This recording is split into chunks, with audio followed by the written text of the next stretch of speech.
including how shit the targeting is. That guy just fell off the map.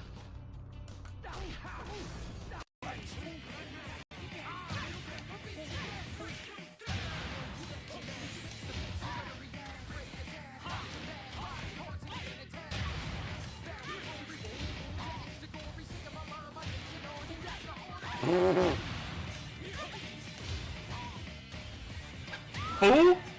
Why did you roll back again?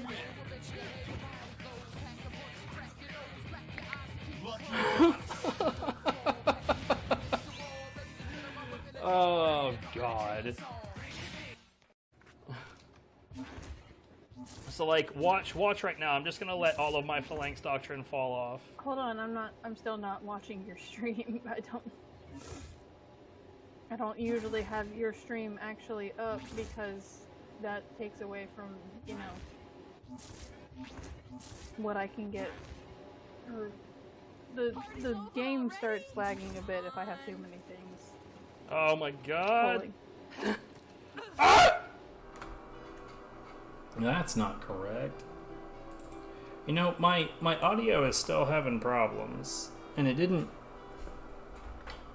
used to have problems. At some point, I really do need to track down whatever this is.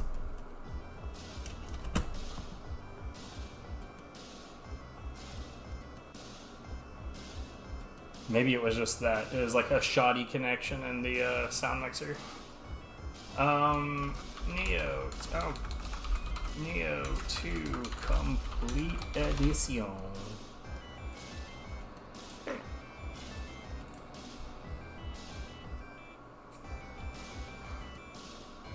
Anyway, so aloha. So because I've retired from Godhead, I feel comfortable in giving YouTube chat one last chance, and so it's back.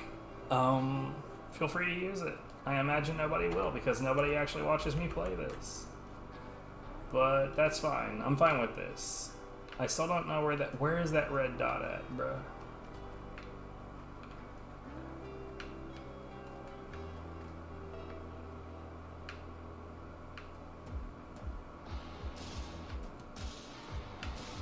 I want to know where that is.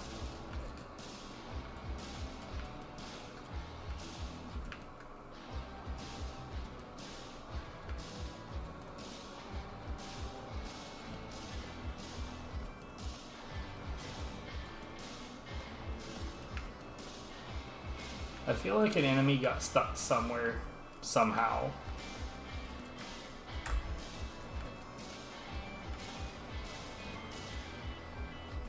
Because, like, when I come up here, right? Like, this is the height at which that enemy is supposed to be, but we still don't see it.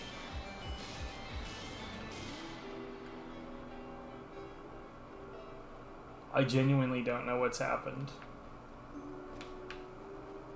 Okay, well, we're ignoring it. I don't normally ignore enemies when I'm doing this, but we're gonna...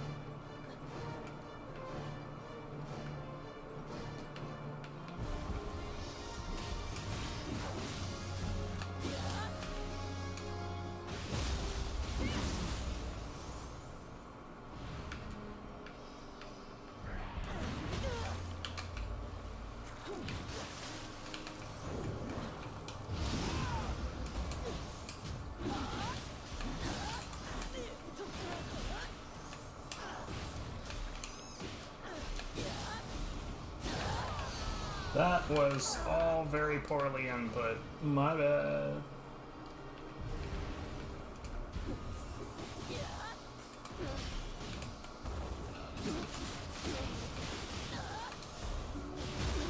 You know what I didn't do? I didn't actually make sure that we went live. Okay, yeah, the YouTube connection is good, the Twitch connection is good, we're all good, everything's good.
That should have done it.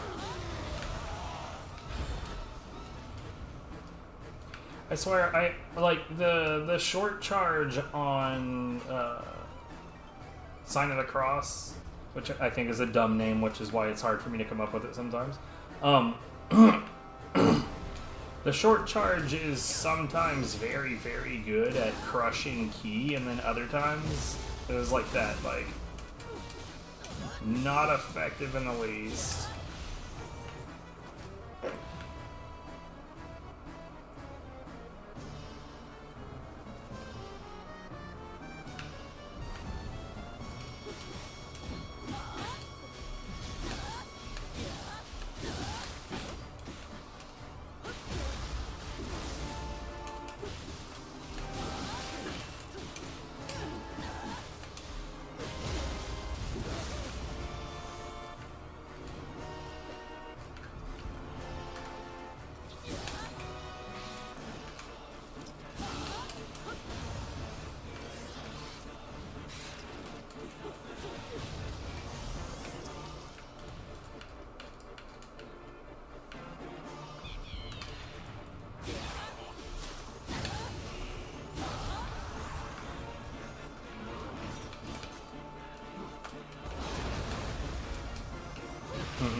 Fucking hate these guys, dude. The ones that like lunge at you 60 miles an hour from nothing. I hate that. Genuinely annoys the hell out of me. Oh no, right, yeah, we'll get him eventually. I'm not worried about him right now.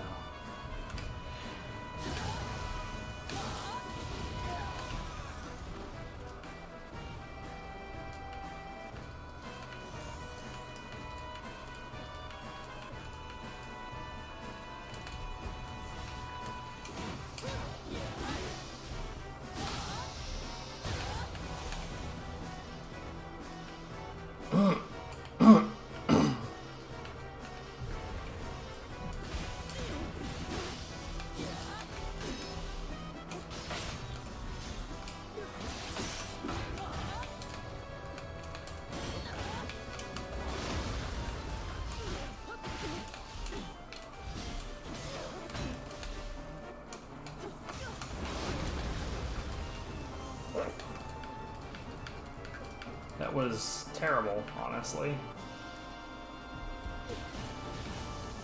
Well, that's not quite what I wanted.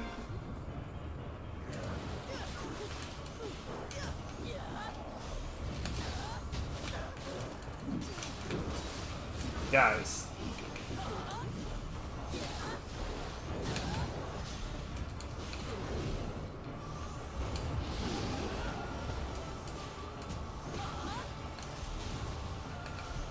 Yeah, I really need to do something about this controller. So, like, what I'm using right now is, like, an Xbox controller by 8-bit dude that has a Hall effect on the sticks. The sticks are super fucking good. But, for whatever reason, the button that I use for block is the right shoulder button. Not the trigger, but the shoulder button. And sometimes it just stays down, like it stays depressed in some cases, which makes me think that it's not quite slotted correctly, which wouldn't be that hard to fix. I would just open the controller, maybe saw it down a little bit.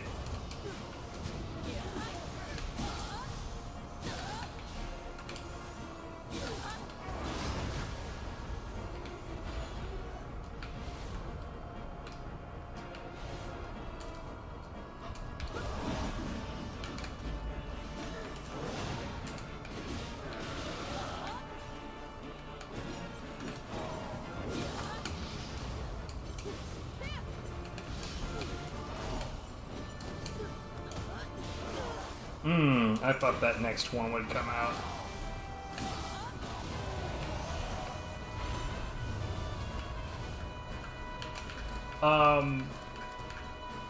Like, yeah, I could probably just sand down the corners of it, or maybe, like, just take a millimeter or so off of either edge of it. It wouldn't be that hard to fix. I just haven't gotten around to it.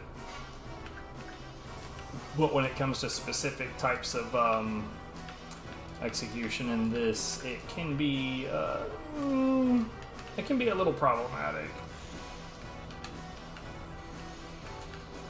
Which is funny, because it wasn't a problem that I had at first.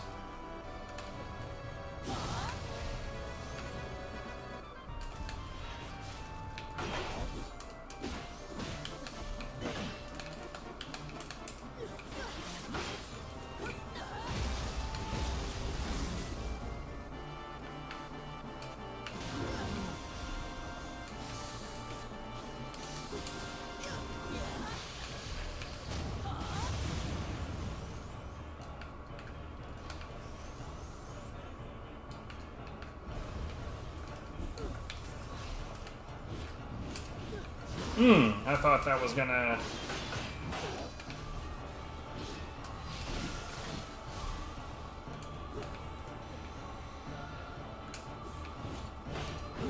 Yeah, that will. What?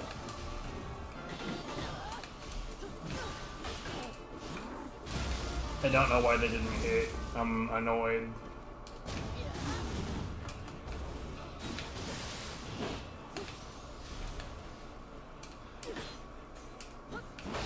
Oh, fuck off.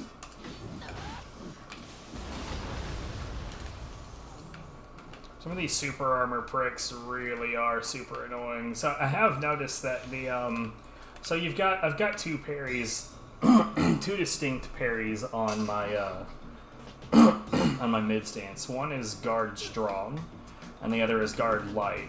And guard light is that one where you turn around and stab, and it gives you a lot of iframes, but you're not locked to a built-in grapple, which you could argue is, in some cases, a good thing, some cases a bad thing. What I've noticed is that it makes you quite capable of following it up with a soul core, while you still have shit tons of iframes.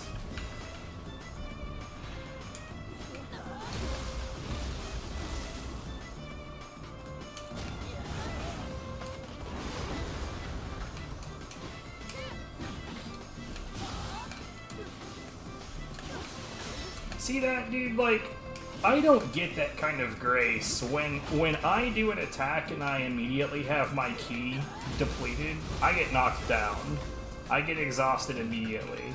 Revenants don't. Revenants, if they're in the middle of super armor, they just power through whatever just depleted their key, and that's some bullshit.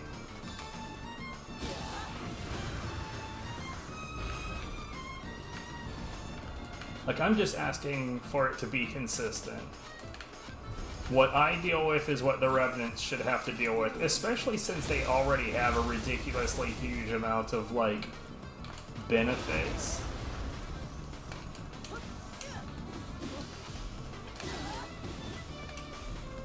Like, their stats are way buffed over what they normally should be. So, like, why do they also have, like, unique fuck you rules going on?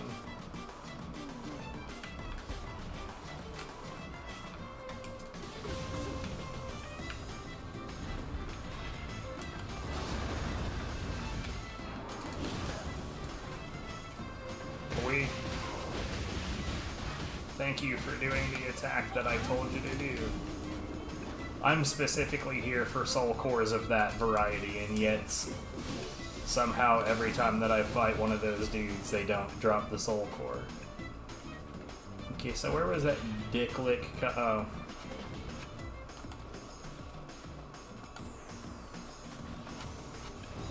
You know what I hate? The fact that, like, if I was to shoot raw right here, the arrow is going to be, like, 1.5 feet to the left of where I'm aiming. But, like, it'll go straight down the center if I actually have it, like, where's an enemy, right? So if I'm pointing it at something, you see the reticle has a different color. If I shoot it right now, boom, straight down the center. So, like, that means that if I know where the target's limbs are about to be, I should be able to aim to that spot and get it fucking done.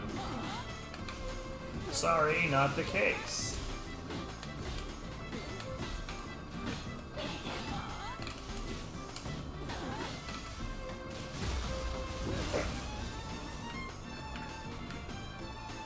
Because if you're gonna raw aim, you have to aim to the right. And it's just super dumb. I hate it.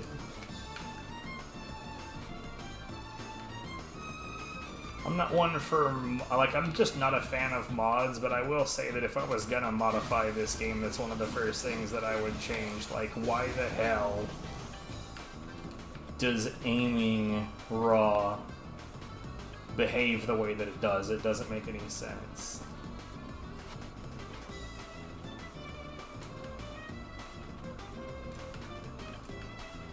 By the way, even though I haven't GeoGuessered in like a million years, I still associate this music with GeoGuessr. It's definitely not GeoGuessr music. I mean, like, GeoGuessr doesn't have... To be fair, why the hell doesn't it have its own music?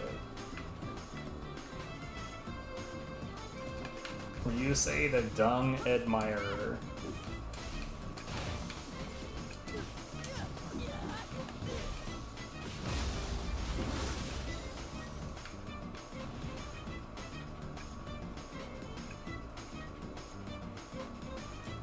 Because who doesn't admire dung every so often, you know?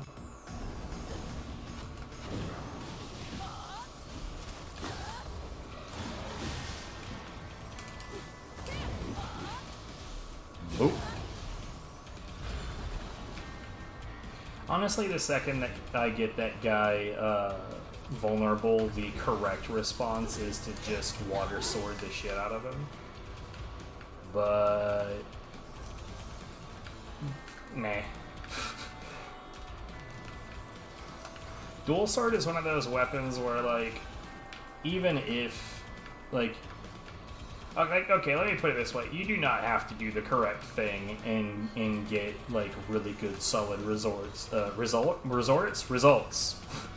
don't know how to talk. You don't have to do the smart thing to get good results with the dual swords.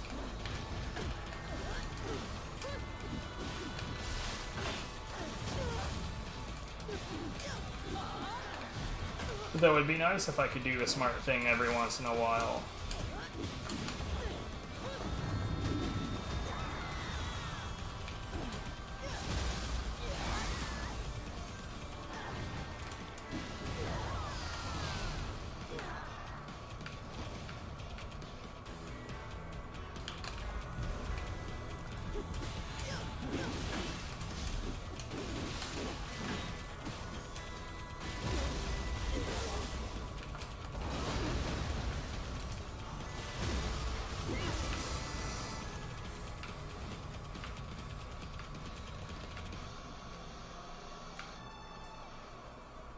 Here, you know what? Let's fuck you up first.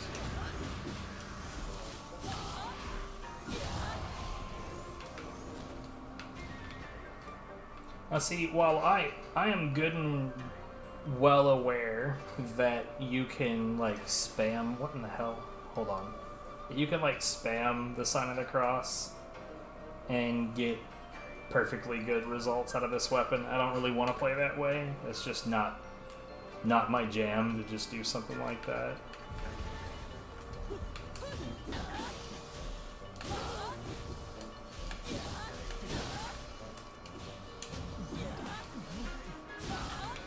Like, obviously, I will use it where it's appropriate, but I don't think that just doing nothing but sign of the cross all over and over is in any way entertaining.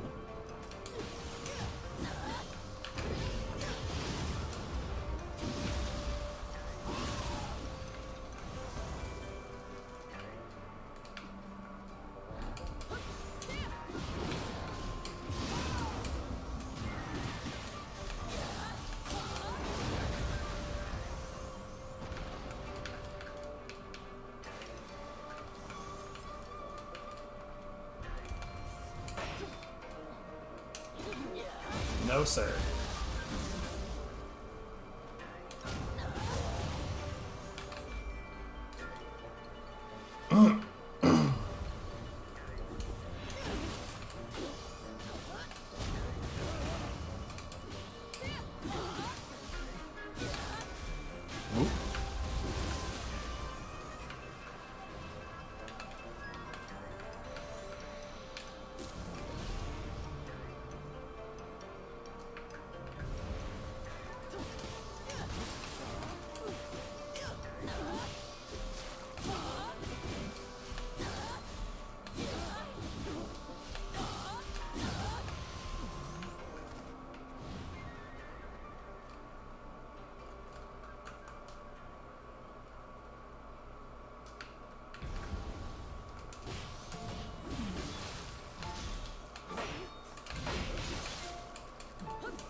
That was a complete disaster.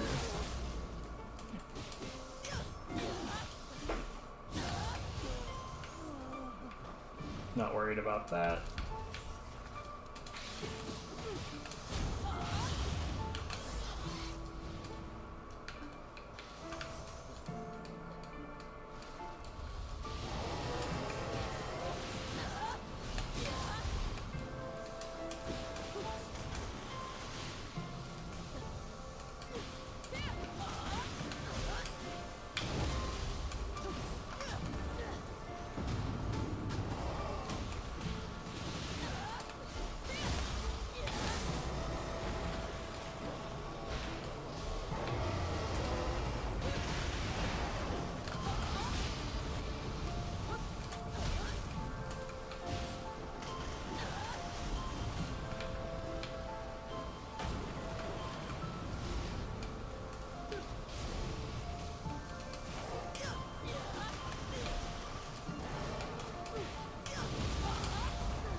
Drill its face.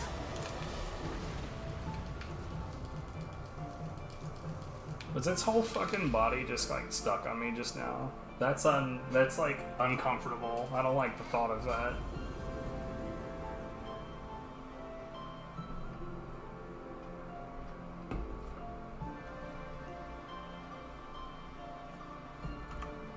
I think that I got exactly none Kiryoki cores. What kind of bullshit?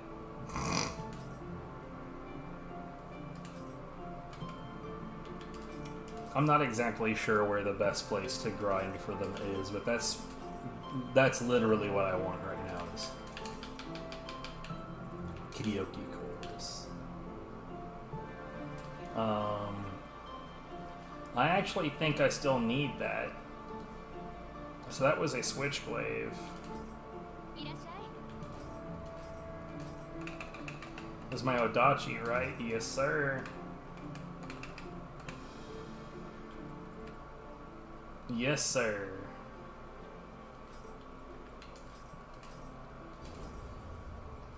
I don't think I have any more of my wooden weapons that still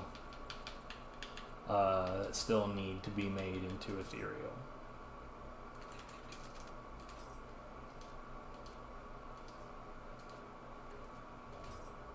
Is anything that I've got like worth it? Like 42s? Yeah, none of this is going to be worth anything, so we're just going to break down a lot of them.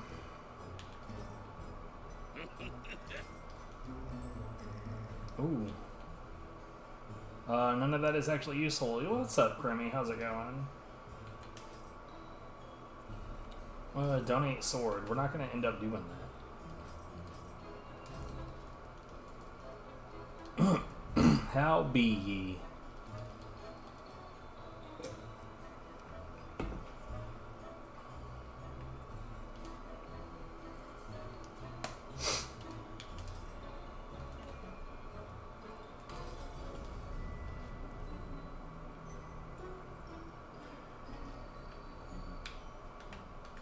The lost sword.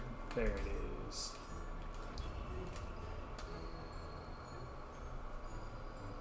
My audio work, right?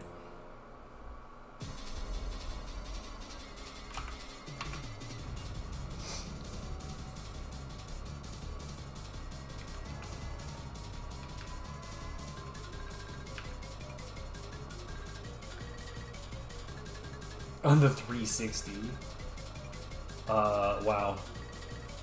I think the last time I genuinely cared about some Command & Conquer was Red Alert 2, Yuri's Revenge.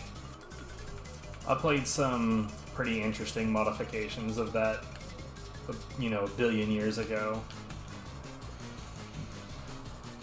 I mean, my week has mostly been... You know what, actually no, maybe my whole week has been kind of shit so far. I don't know. I'll be fine.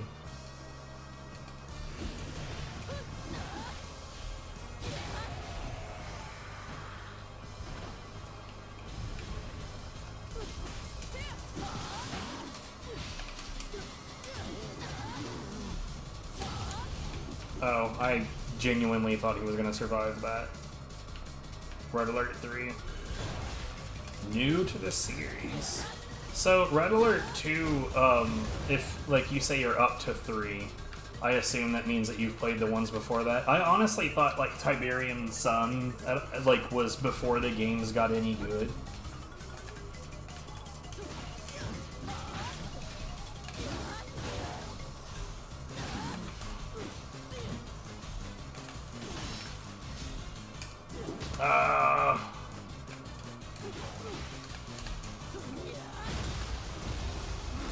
Never played the other ones. Okay, so Red Alert 2 Yuri's Revenge is really, really, really good.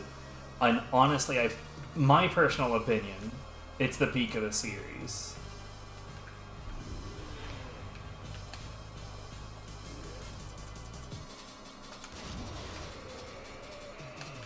That's just how I feel about it.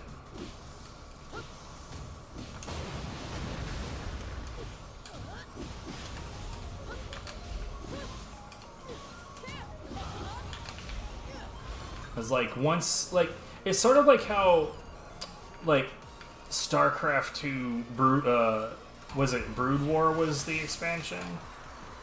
Was definitely where that peaked out, and, like, StarCraft 2. Like, it's funny how, for the longest time, the professional StarCraft scene hated StarCraft 2, and then Blizzard sort of, like, butted their ass into it, and they were like, you will play the fucking sequel and like it, god damn it. And then, like, the organizers and the leagues, like, really pushed it.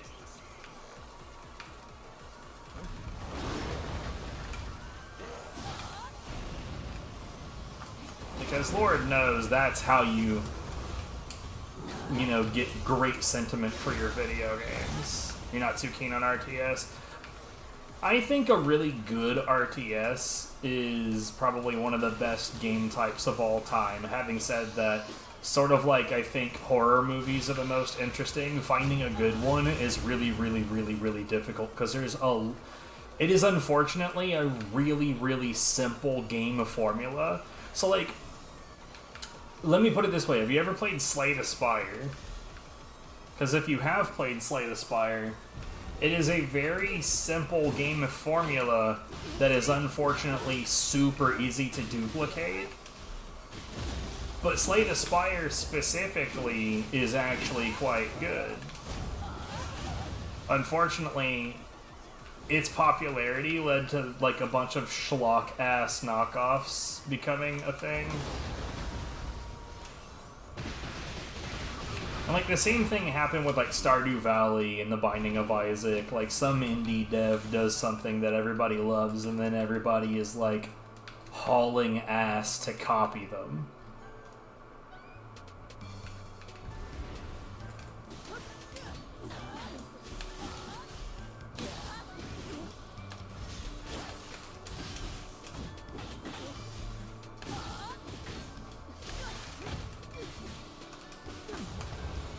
Oh. Yeah, like RTS is one of those kinds of games where the general like execution of it is relatively easy, so you can find that form of game just about anywhere.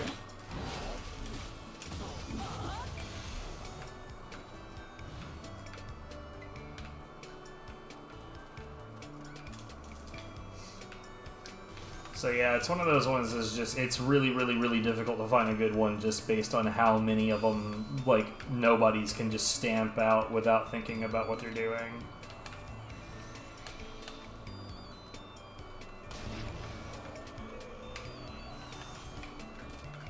Is this gonna be a Yasha? I think it's gonna be a Yasha. It's not a Yasha.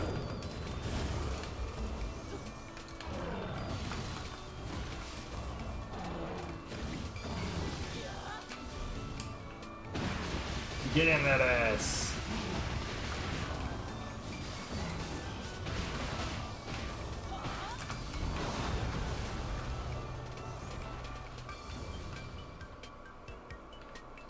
And move on. Yeah, fair enough. I do recommend well, I mean, as much as I don't recommend supporting the companies that own the series. Like, Westwood Studios is fine, but I'm pretty sure the whole shebang is owned by EA these days. I don't recommend supporting them, but if you're gonna, Red Alert 2 Yuri's Revenge. Like, so Yuri's Revenge is the expansion, and the base game is pretty good too. If I'm just judging, you know, the content of the game.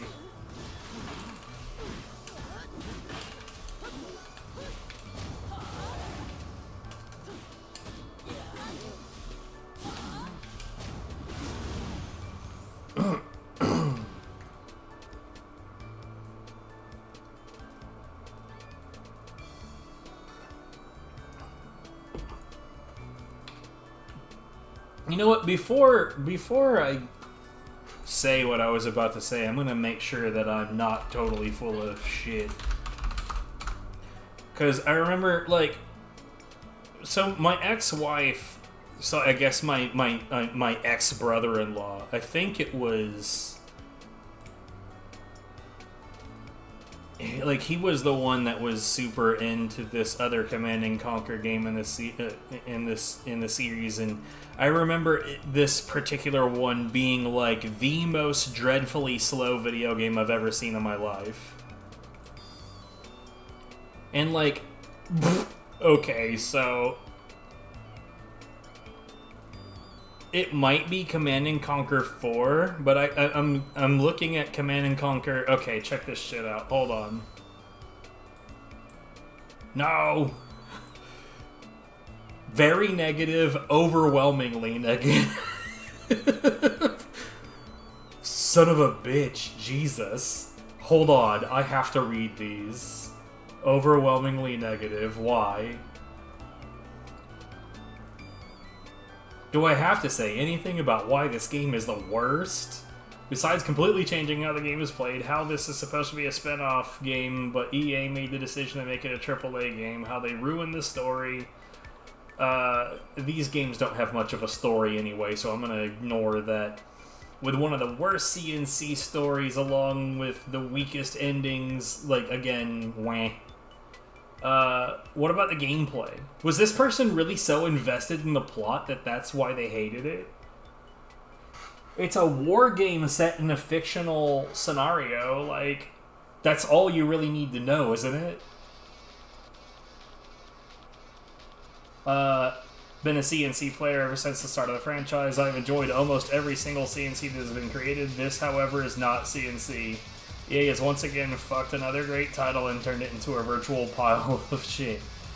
I wish I could see this company fall on its knees and disappear forever. Again, like, they're not really saying why. Literally everything is bad, everything.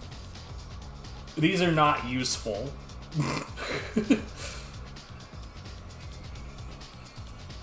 Why on earth would I need to log in every time? Okay. That's pretty bad.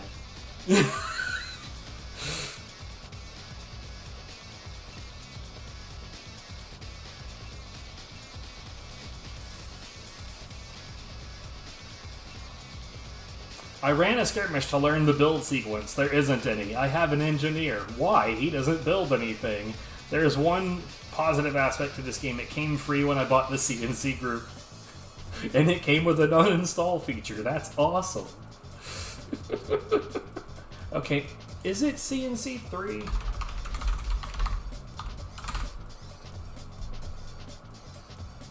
Because I remember the one that he was playing, like, had, like, this shit where you would select different generals, and it was, like, the first Command & Conquer that was made in, like, a genuine 3D, because, like, so, let's see, is Command & Conquer Red Alert 2, is it here? Red Alert 2 and Yuri's Revenge, it's like $7. Okay, so this is like in that like faux isometric 2D sort of 3D sort of kind of graphics, and the one I'm thinking of was the first one that was actual 3D graphics, but it was like genuinely you would send your units from one side of the map to the other, and they would get there in like 4 minutes.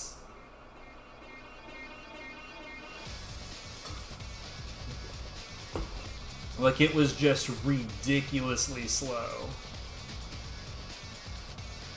Here, bundle info. This has got the full set. Now I want to figure this out.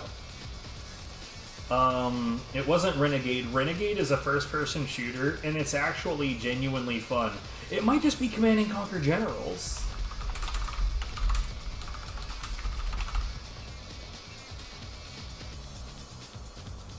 This looks correct. This might genuinely be correct. I'm almost certain this is the one. Like, the absurdity of how slow this game was so, like, I genuinely like watching him play it. I couldn't understand how he gave a shit about this game because it was just so fucking slow. Like, the fastest unit in the game was still just absurdly slow. Anyway, back to stabbing stuff.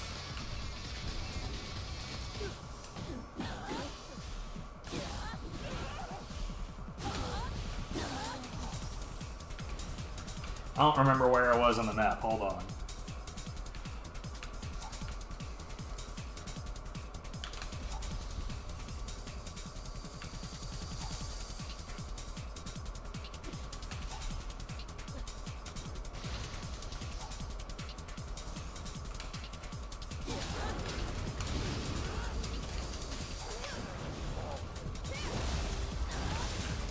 But yeah. See, like, Red Alert 2 Yuri's Revenge is a game that I would probably still be playing today if it weren't for the fact that I hate EA. Well, not just that I hate EA, they're genuinely terrible people.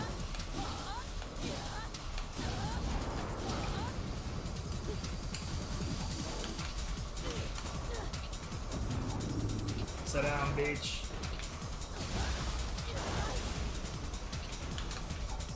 Man, I'm specifically here to grind for that enemy's soul, and every time that I kill one, he doesn't drop his fucking soul. Rude. It's like they know. They know why I'm here, and they don't want to give it to me. Oops. I'm a little surprised at how much trouble Bunga's having in Kaya Dark Legacy. I didn't think he was going to have that much trouble, but, like, I don't know. I mean, I guess particularly in the combat, I was a little surprised that he, like, because there's a really basic loop that you can do with, like, I think it was a guard cancel, but, like, you do 2 attacks and then you stop and then you, like, just repeat those over and over, and you can crush the entire game worth of combat with just that.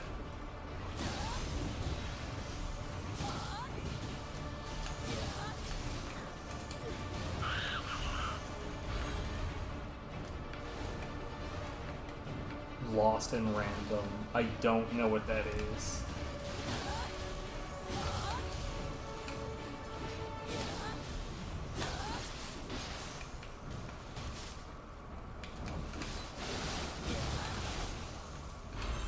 I'm trying to remember what other EA games I've ever given a shit about are.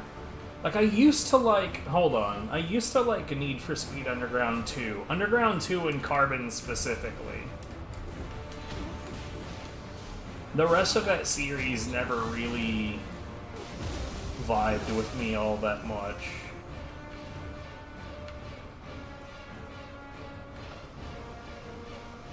But I'm genuinely not sure. I'd have to look at a list. Like, I mean, I guess they grabbed PopCap, right? And I used to like some of those games. Like, I used to really, really like Zuma's Revenge. In fact, I used to speedrun Zuma's Revenge, and then the mods on that, well, mod, singular, on that leaderboard kind of ruined it.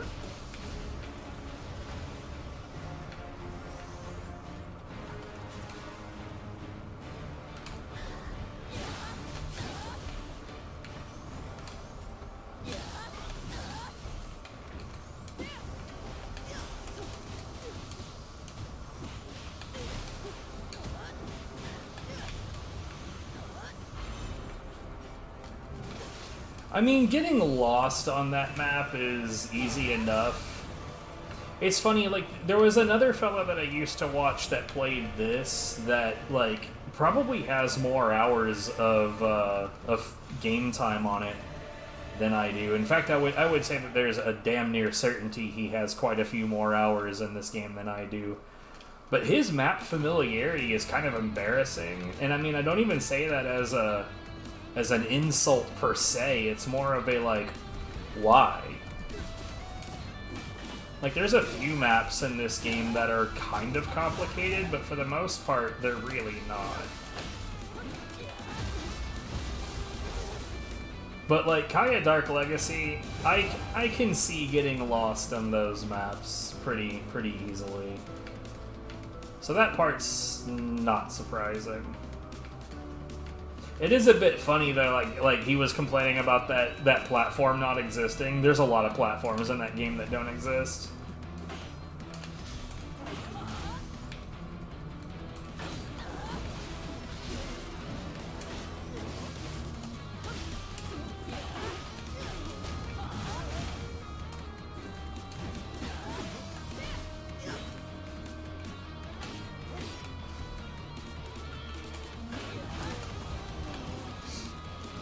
But there's also, like, a really large amount of unintended solutions on how to get from point A to point B. Like, if you remember that part where he was at the end, right, where he had to kick that bomb across those gaps and get it all the way around to blow up that wall. But then I don't feel like he verbalized like he noticed this, but like if you realize that, like, afterwards he just like jumped into that air vent and flew up high enough to grab the ledge at the top of that, and you could just climb into it. You don't have to blow up that wall. Like, you don't have to go through any of that.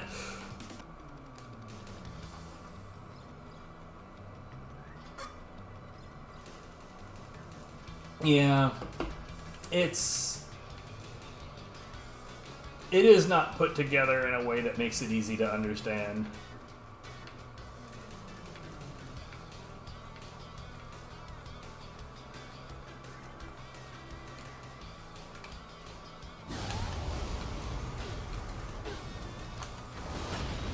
So,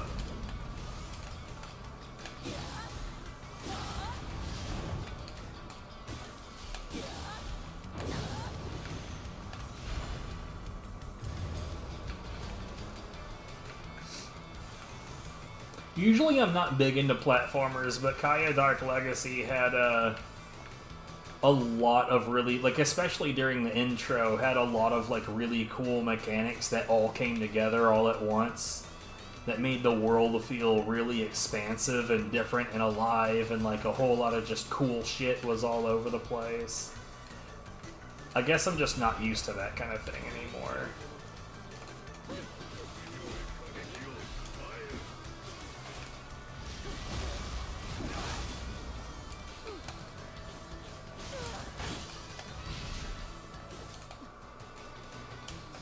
No. Still no. No.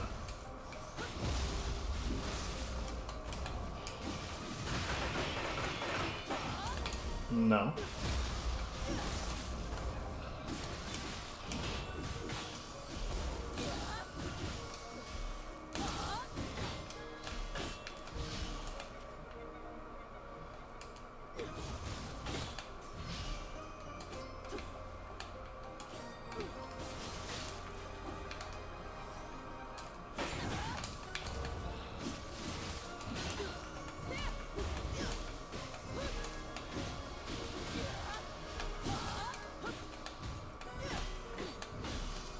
Boop.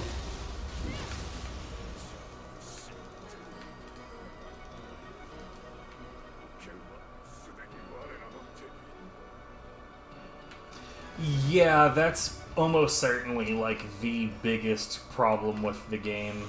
Because, like, okay, like, realistically, if you were gonna treat it as just, like, a get from point A to point B, oh, and here's some combat that you need to get through so that you can do that.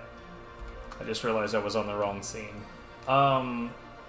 Then, okay, obviously, in that case, you would prefer to push the Wolvens off of ledges, out of bounds, because that's the quickest way to defeat them in combat.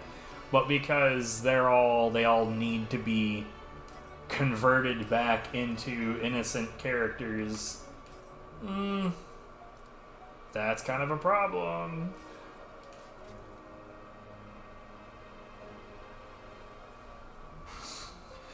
But yeah, they tried to do quite a bit with it, especially since, like, I know what the memory limitations of the PlayStation 2 are. And so when I look at how many different things just the intro sequence of Kaya was able to put together without the console just shitting itself and dying, right? So, like, let me explain something about, like, for instance, we were trying to develop the God Hand randomizer. I'm not doing that anymore because I've retired from God Hand, but when we were trying to develop that, basically the way that the game optimizes how much it does and doesn't load from section to section is it has a file that has a specific set of enemies per level. That means that any time that you go from one segment to another, it deloads the entire file for the last group of enemies, and then it pulls up a specific file that means it has to have an exact number of assets for this stage. And even though there are, like, instances where, like, for instance,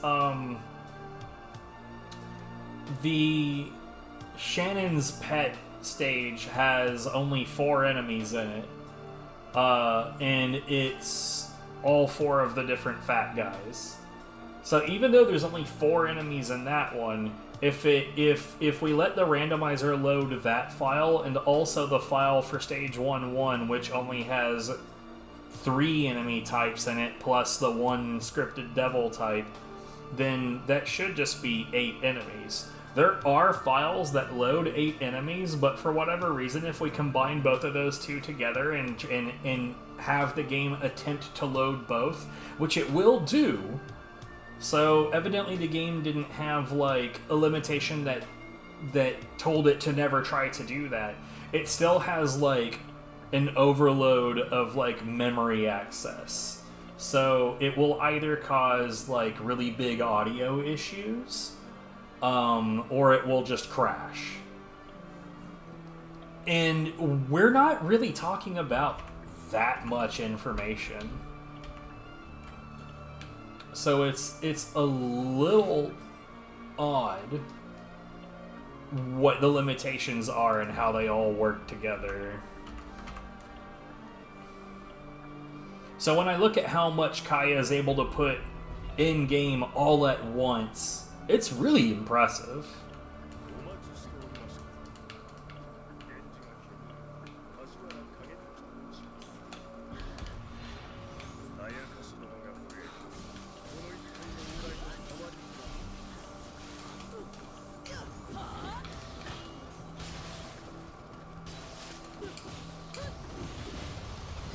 Well, that was annoying.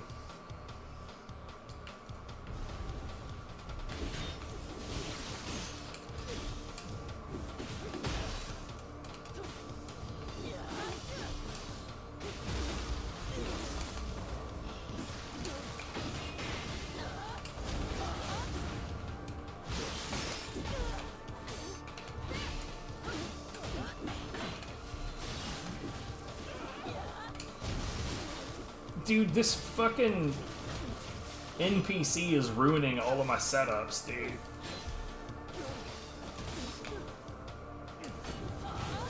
I probably shouldn't fight Revenants with this guy around, because he's just gonna make it really, really annoying.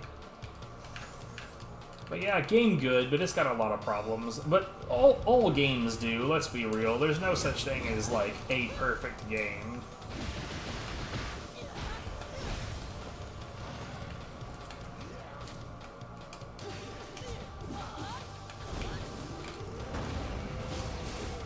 I mean, there's reasons for it.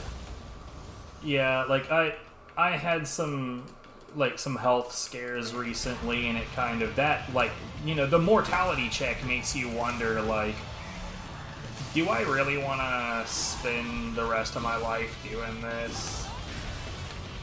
Or do I want to, you know, be more relaxed? And I definitely chose relaxed. But there's also some community issues that I just didn't want to fucking deal with.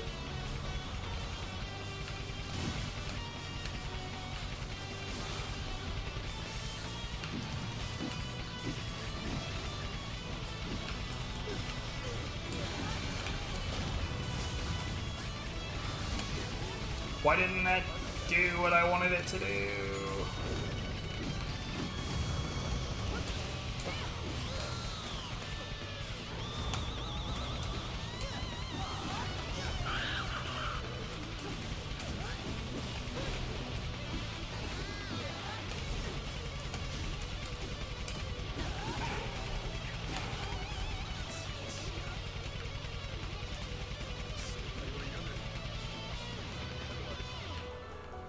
But yeah, you know, at some point you just get to that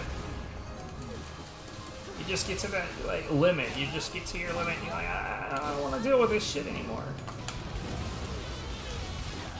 And that was me. I met my limit.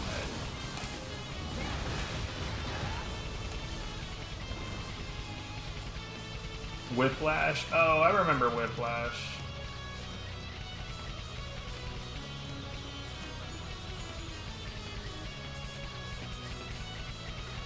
Yeah, what's up, Kaze?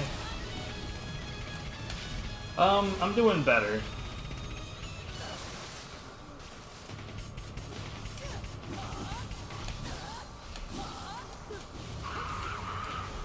Like, believe it or not, it's interesting because when I announced my God Hand retirement, people, like, it was actually really interesting. People like maybe 6 or 7 people joined the God Hand Discord out of nowhere to ask if I was okay.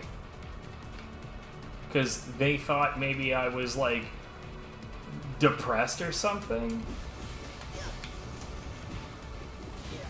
And, like, that's kind of sweet, if I'm completely honest. This beat is on the heat. I don't know what you mean, but I'm gonna say, yeah.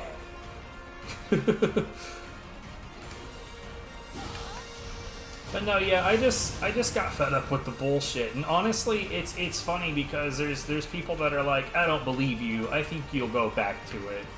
And I'm sitting here like, dude, I kind of feel like I left a super toxic job and I don't want to go back. No interest.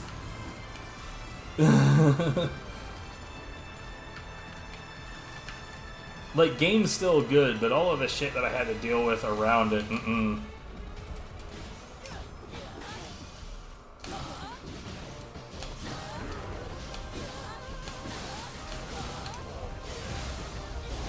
For real.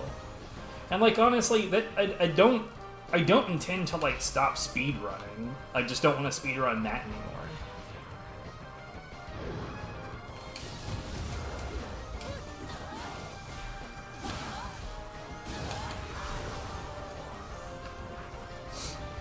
Like, I'm definitely going to go back to, like, Kiryoki. Like, honestly, every single one of my speed games could use some more love.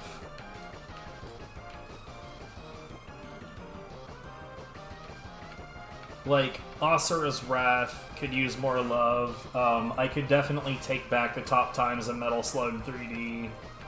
Kiryoki, like, the funny thing about Kiryoki HG is that since the last time I speedran it, my time has been taken from me, but that's fine.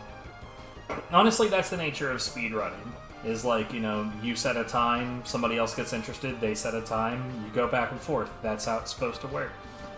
But I am number 2 at that game right now, but since then, 2 major things have changed. The first major thing that has changed is that it's been rerouted, and that reroute is, like, notably faster. So world record is free, even if it weren't for thing number 2. Thing number 2 is that the timing method has changed. So now we have just, like, an easier way to time the game that doesn't involve me having to go through and manually, like, remove load times, like I was doing with the other games. Which is good, because that's a complete pain in the ass.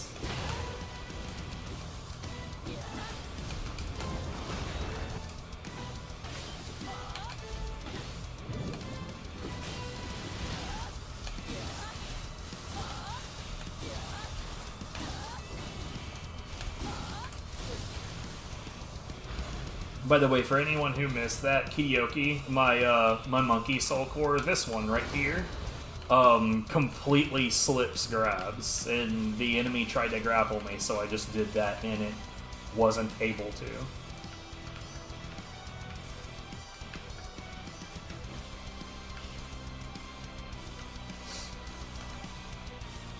But yeah, like, I think the only speed game that I have that I'm not really sure that showing it more love would yield faster times is Samurai Western. The time I've set on that one is really fucking solid. However, we have recently found out that the PAL version has a 60 Hz mode, and it is way nicer to you as far as the drops are concerned than the US version is.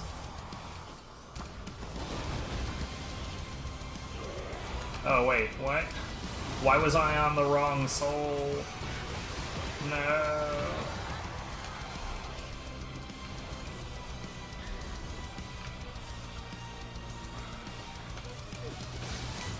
I've also been thinking about picking up, and this one's gonna surprise people a little bit, but I've been thinking about picking Dr. Mario back up as a speed game.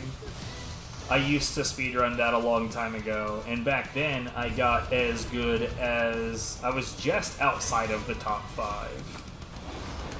And since then, I'm now, I think, 15th? So quite a lot has happened with the upper echelon of that particular game.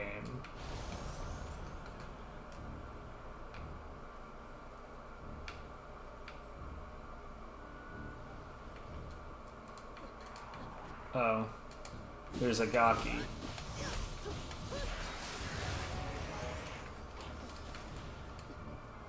Are we ready to go? Let's go, bruh.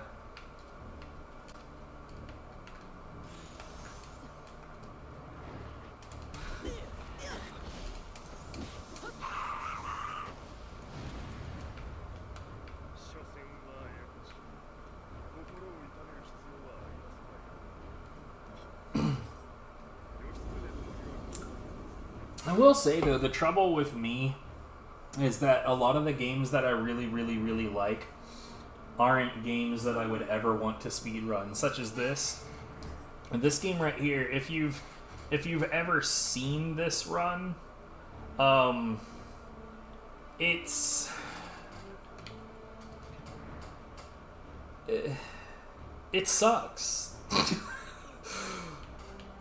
It sucks. It's not a fun run. It's not good to look at. It's not good to watch. It sucks.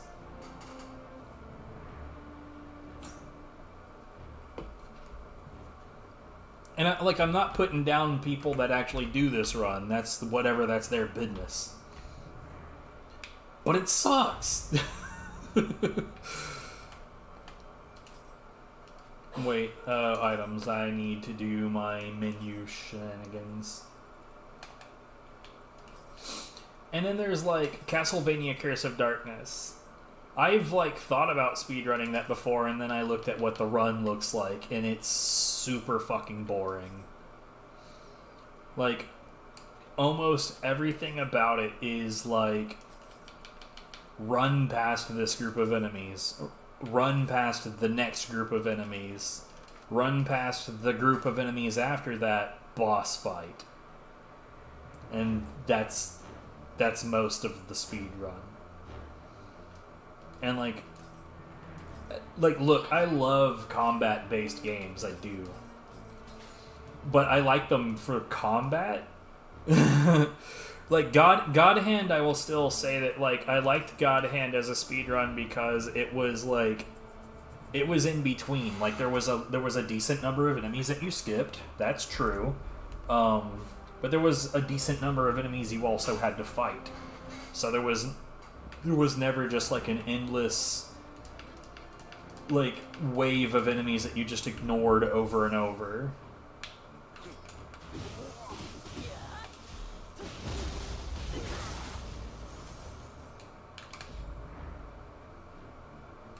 Here, you know what?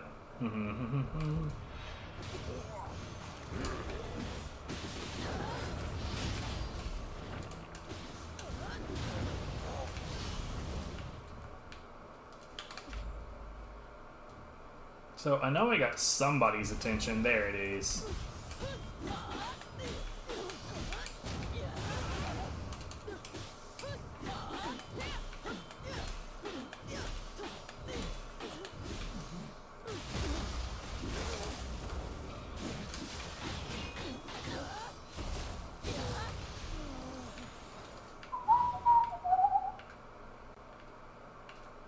Can I hit him from over here?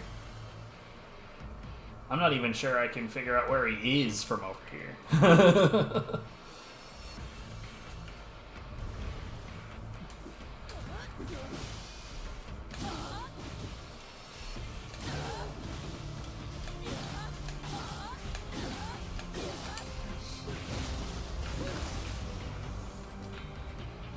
But yeah, honestly, y'all should expect to see some Asura's Wrath speedruns from me in the relatively near future. And those runs are pretty hype.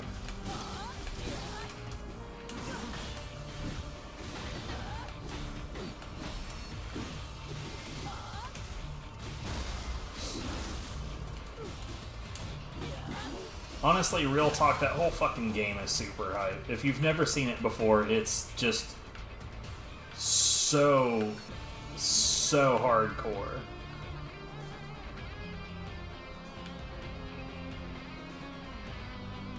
I still can't figure out where this dickhead is. But he is trying to shoot at me.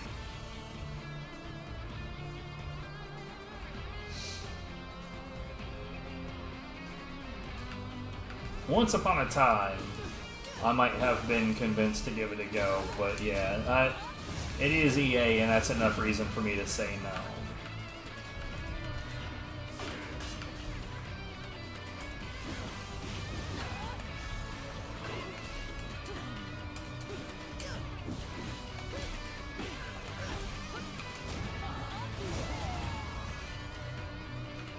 See, Alice Madness Returns was another game I really wanted to play, but I forget who did that one, but I remember that it was problematic enough for me to shut that one down too, which is a shame, because I was really interested in it.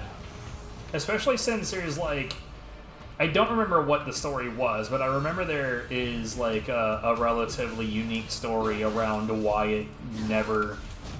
like why it'll never get the sequel that they want to give it.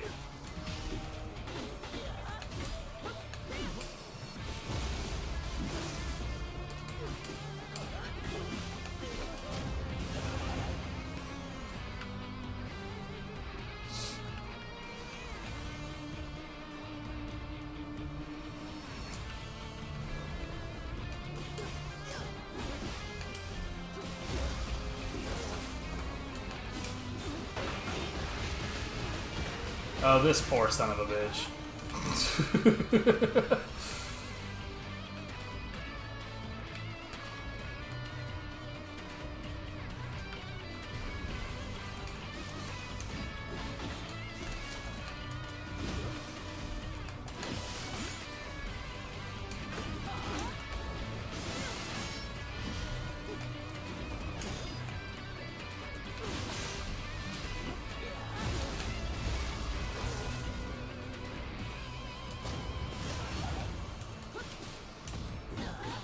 What do you mean?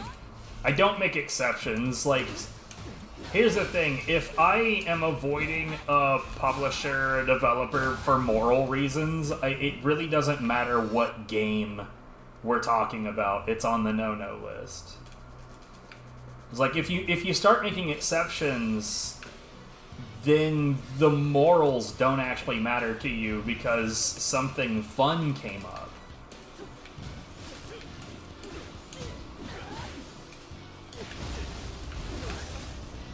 And believe me, there are, like, you know, I mean, we mentioned Red Alert 2. There are games that I would like to play, but I don't, on moral grounds.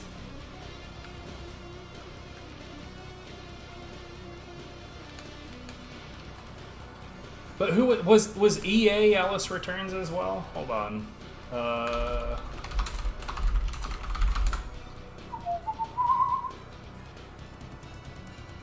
Yeah, publisher EA.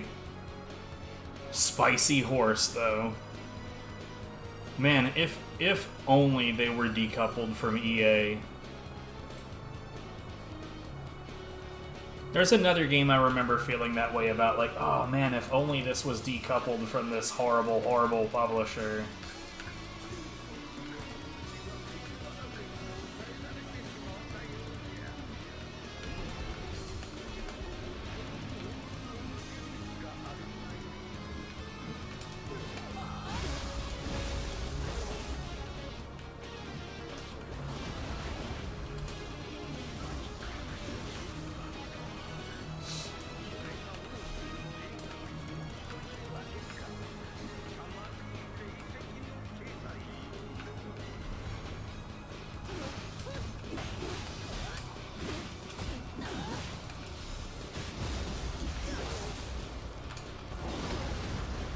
Ah.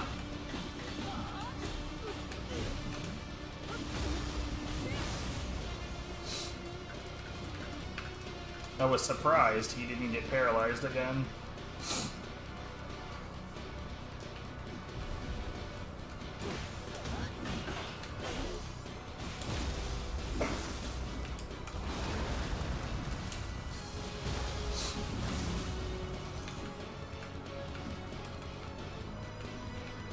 By the way, if you've never played this game, big recommendation.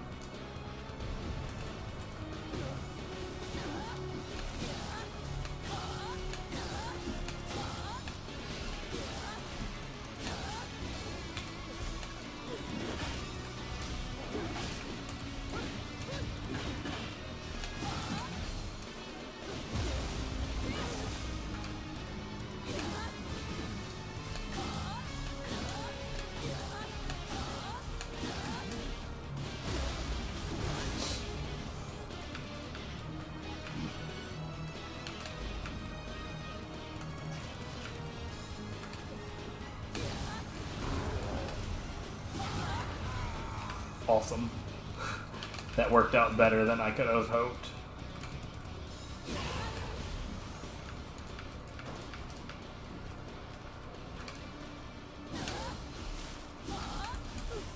By the way, if you want to see me use a not dual sword, just let me know and we can do that.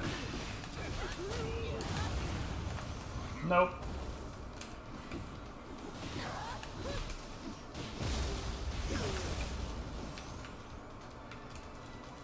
I quite enjoy interesting. I quite enjoy taking weapon requests. It keeps things interesting.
Oh, there's another game I've been thinking about doing runs for again, though I never put any of that on the leaderboard when I did it before, and I feel relatively certain that I would probably still not submit to the leaderboard if I started doing runs again today.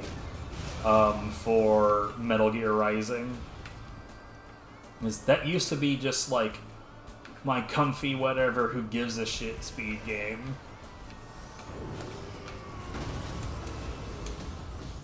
Because as it so happens, I just enjoy going fast in video games.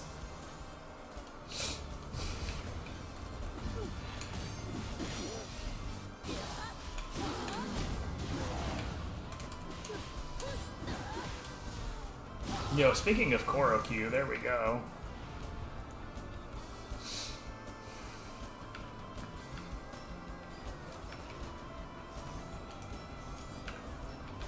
Game has good music.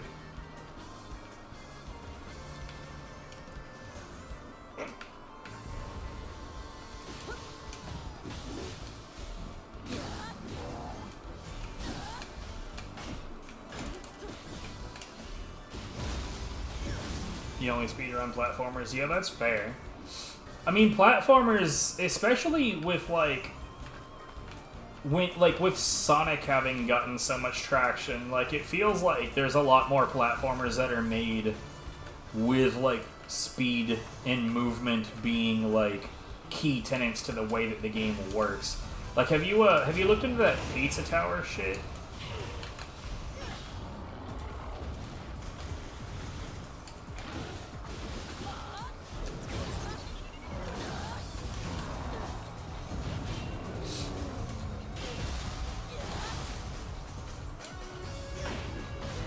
Like, Pizza Tower seems like it's tailor-made for wanting to go fast in speedruns.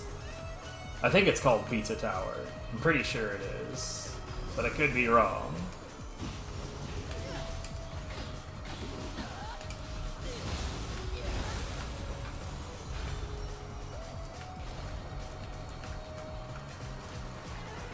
Somebody fact check me immediately and tell me what a dumb, stupid moron I am for being super wrong.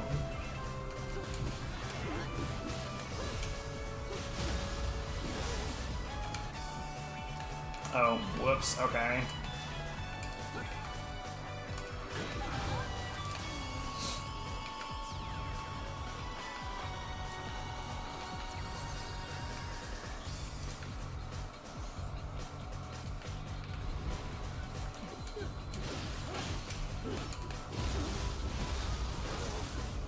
Here, I'll bring it up on stream here in a second, and we can look at it together.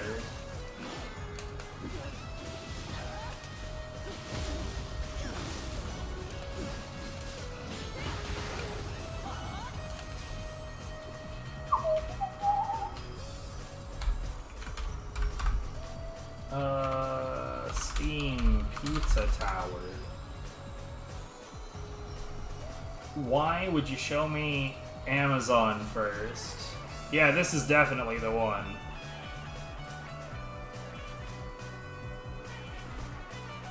So, I've definitely been seeing a lot of people focusing super hardcore on going fast in this game.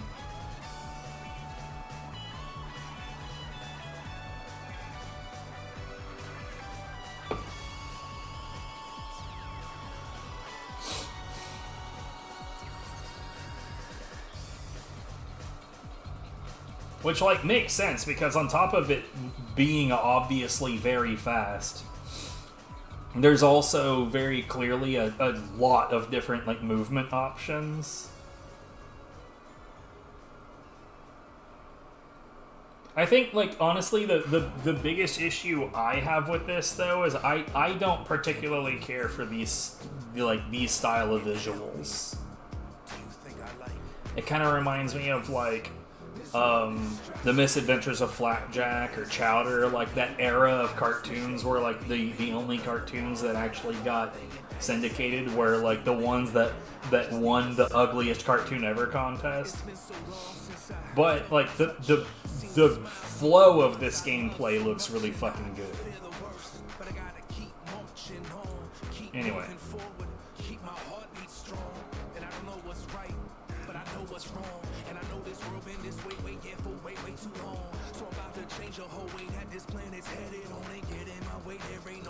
You won't be dead and gone. Stressing me. Everybody's testing me. I just wish they let me be, because the ones that I love, they in pain, say rescue me. I just need to set them free. Yeah, this land is littered with lunatics and killers. They smile like crocodiles while they beat you like gorillas. And I ain't like none of them. No, I ain't one of them. Even though my hands stay bloody and got a gun in them. I'm on a different path, headed to a different shore. Shit. These cowards don't even know what they fighting for. They ain't got nothing left, nothing else, nothing more. But I got something for them. Wait till they see what's in store. It's stressing me. Everybody's testing me. I just wish they let me be, because the ones that I love, they in pain, say rescue me. I just need to set them free. I'm so sick of fighting. Man, when you set some of this shit up with paralysis, like this move right here is called Water Sword, and like the number one thing that makes it kind of difficult to use is like that big wind up before you start, and like positioning. So if you can eliminate like needing to get the wind up at an optimal time and like being stuck looking for a really specific position, then it becomes just ridiculously overpowered. And in most cases, with paralysis, you can paralyze an enemy and then just get in there at your leisure.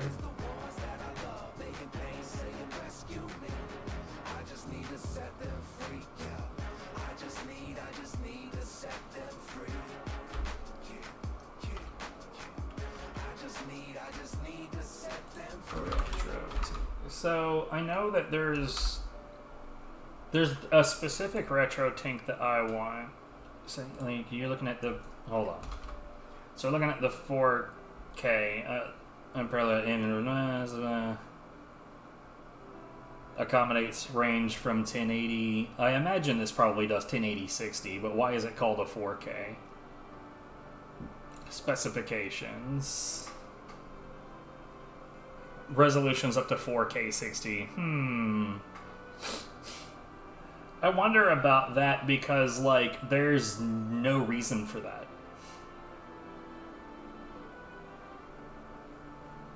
I would not recommend giving a shit about this whatsoever. Because there's genuinely not a reason to do that.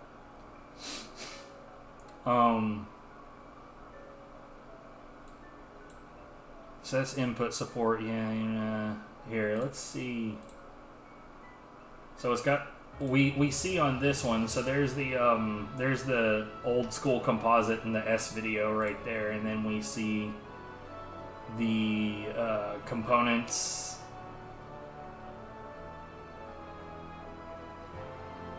So okay, so here's the thing.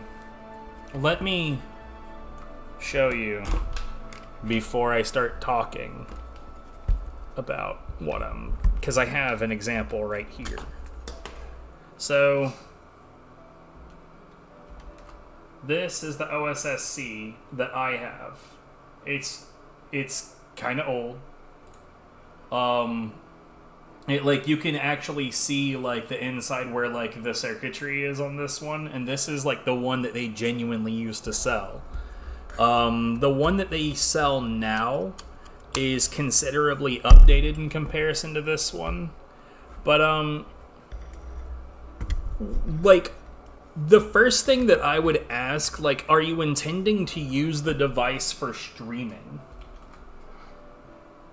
Because I will say the OSSC that I have is very bad at that. So there's the HDMI in. It says SCART, but where's the SCART port? I don't see a SCART port anywhere. Wait. Does the SCART... Do they use the VGA in for that? Because that kind of defeats the purpose. Unless they have like a SCART to HDMI converter, because in this case, SCART would still be pretty high detail. So OSSC is perfectly fine for regular game time. Like if you wanted to play something old school like the PlayStation, like the PS1, PS2, GameCube, that kind of stuff. If you wanted to play old school game consoles on HD TVs and eliminate like the input latency shit, then the OSSC will definitely do that.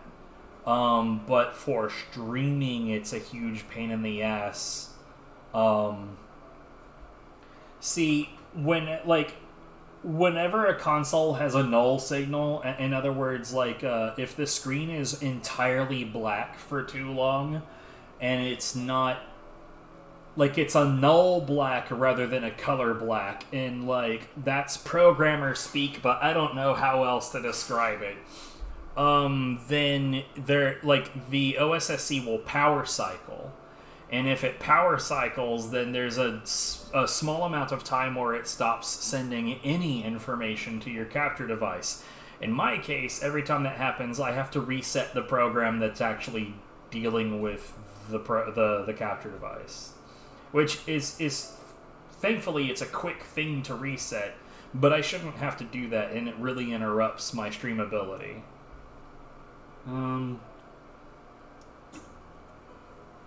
So I've got like component out for my PS2 that goes directly into my capture card, and the difference between component and SCART's not big enough for me to care. Let's see. So what's the 2K look like? So you talking about the 2K Pro, or what was the one that I was talking about wanting to get? Because there was one that was just straight up. I think it was this one. This just a straight up SCART port.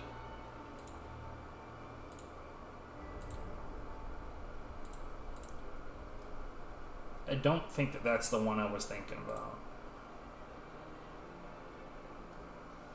Maybe they just don't do those anymore.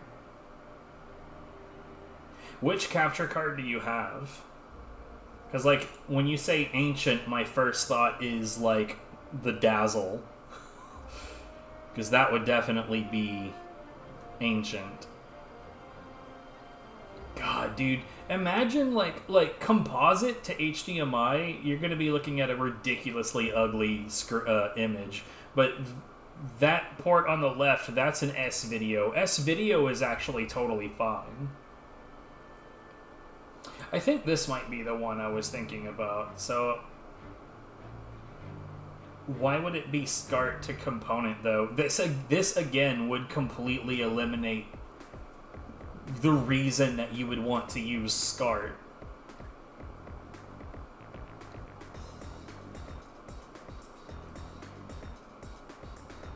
I think if I was going to do SCART, I'd probably have to do this, because this has a, like, an HDMI out, right?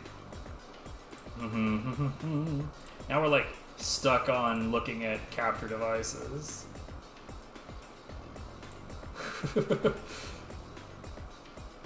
It's like, this looks like it has... Oh god, it's got a remote. That makes me... So I'm guessing that this is SCART in, S-Video in, component in, and then an HDMI out. So, like, Elgato, I have a really touchy history with the Elgatos, because, like, for a time I was in a lot of Discords for small streamers where I was basically just the IT guy trying to help people keep their shit working. And I have had to deal with so many Elgatos with their fucking audio issues.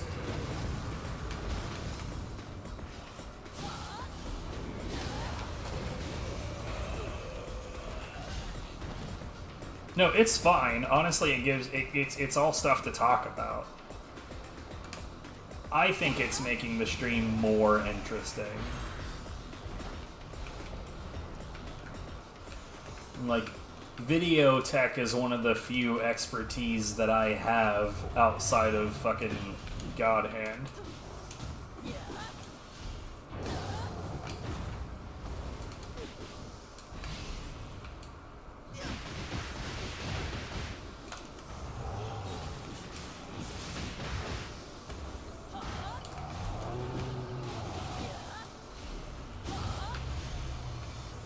Yeah, so I can show you the device that I use right now is unfortunately outdated. I say outdated. They don't sell the fucking thing anymore, and that really upsets me because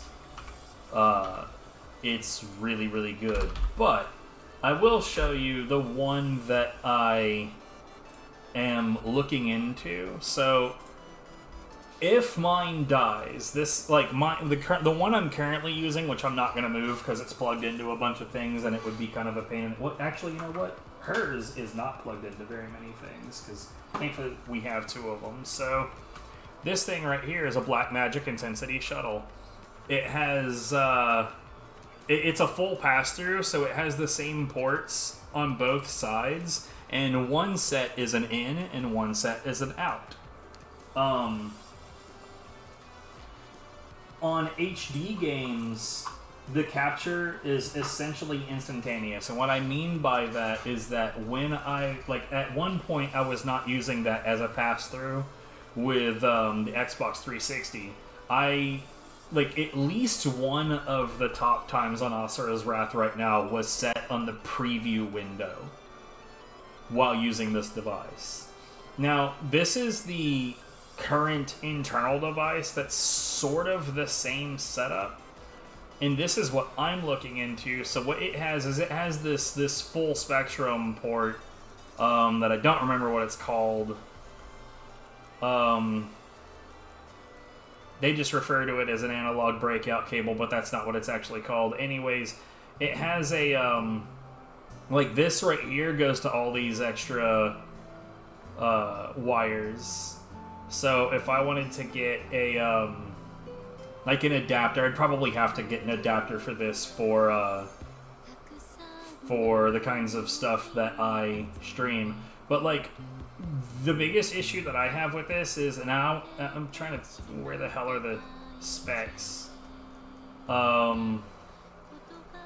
Tech specs, sure.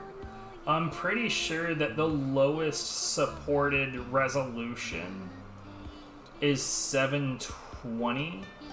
Right, so okay, so SD video standards.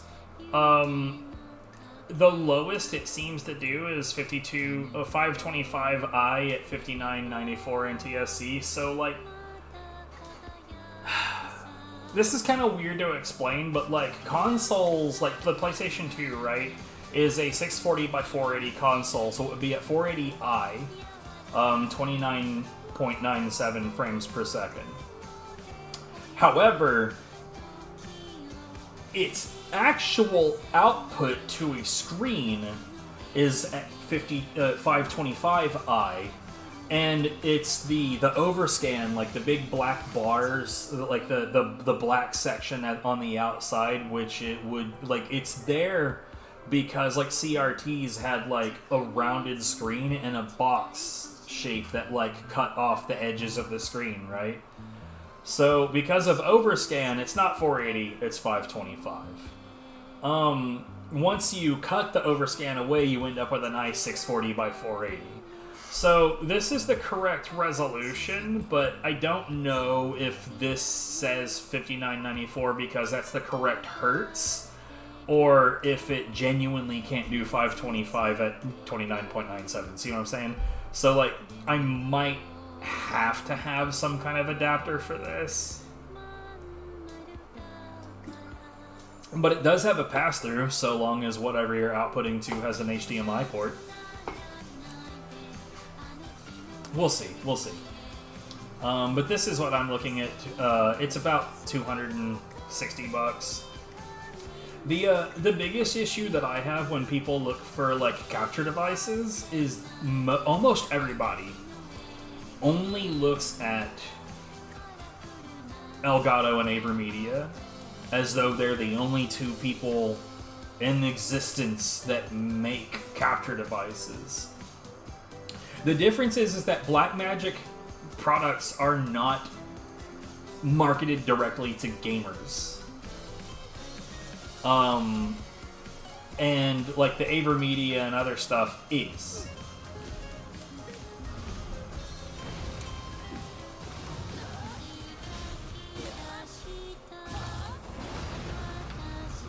I got slapped.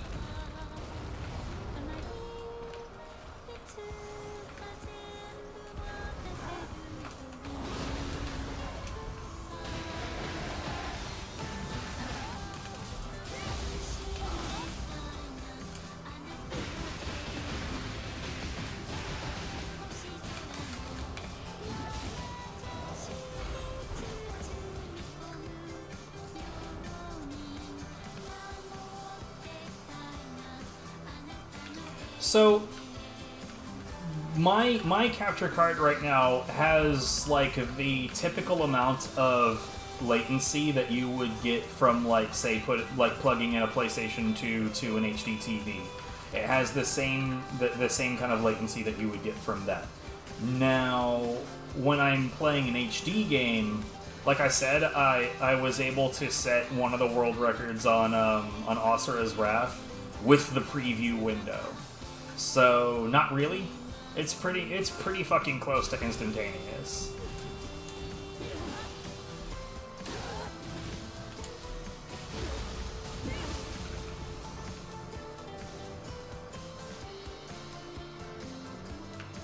Just on the wish list. That's fair. I'm interested in a retro tank. There's another device that exists that is harder to find because it's no longer being manufactured, called a Framemeister. And a lot of people like talk shit about it because like, oh, well, that device is no longer supported. But like, if it does what it's supposed to do, I don't see why that would be a problem.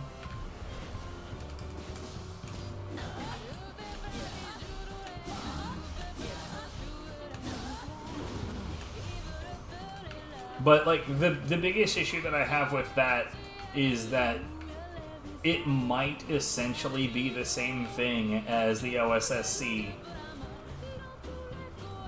And it would be like another $350. It might even be more expensive than that now. I haven't looked at it in a while. I'm pretty sure I still have a bookmark for it.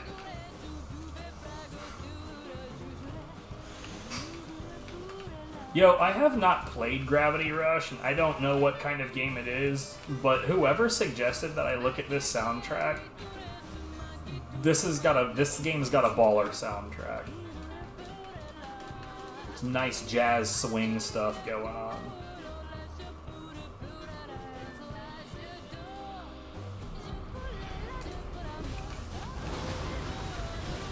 I am annoyed by that. You should have been paralyzed. Bitch.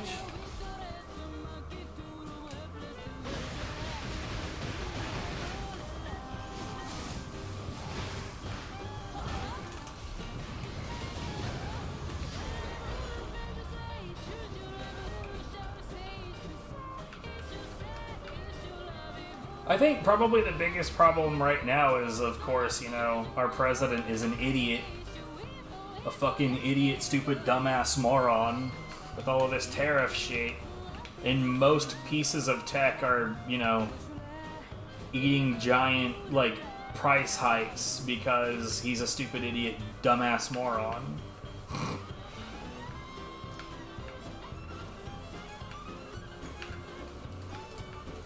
Not to mention that he's also an evil fuck, but whatever. Not relevant to what we're talking about right now.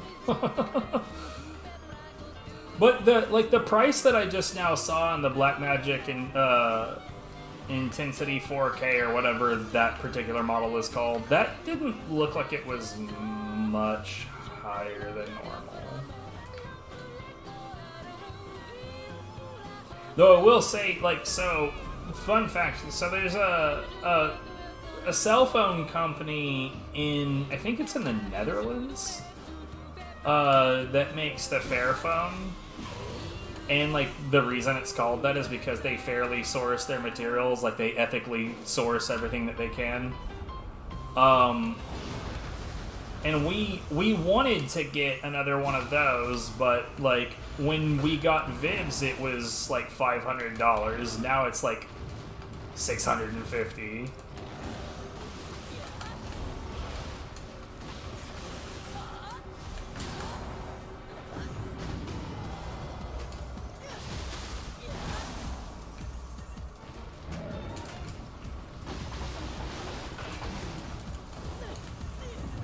Dude, the situation here is so goddamn shit, dude. I don't understand how people convince themselves into thinking that this is okay.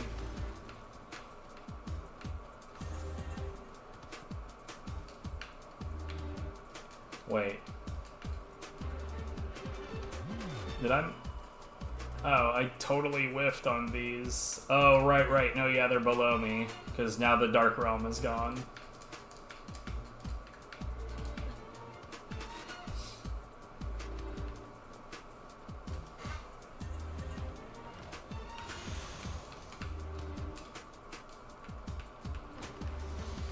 No, I know. I know, like, honestly, I don't think I would have brought this up if I thought that you were one of those people. Oh my god. But, like, genuinely, like, even the people that, like, voted for him, like, I don't understand how they haven't figured out, like, okay, this is clearly totally fucked.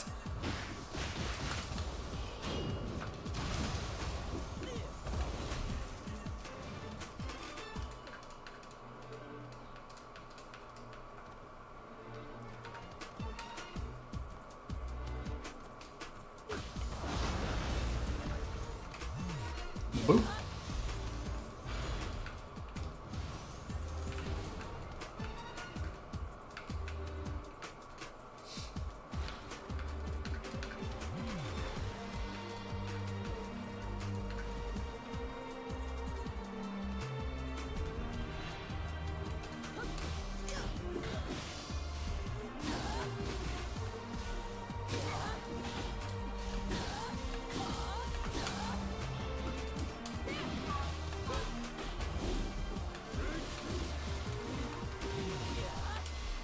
Yo, this guy's trying to out-paralysis me. You can't do that. I'm the paralysis god. See? See? Yeah, see? Wait, what am I doing here? Okay. Hold on, I have to make Pikachu happy. That doesn't sound sinister at all, right?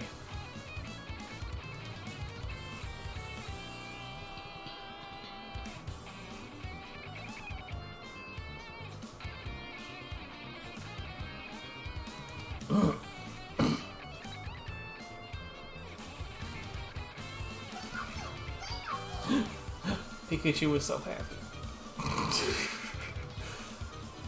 Sounds like a crime in action.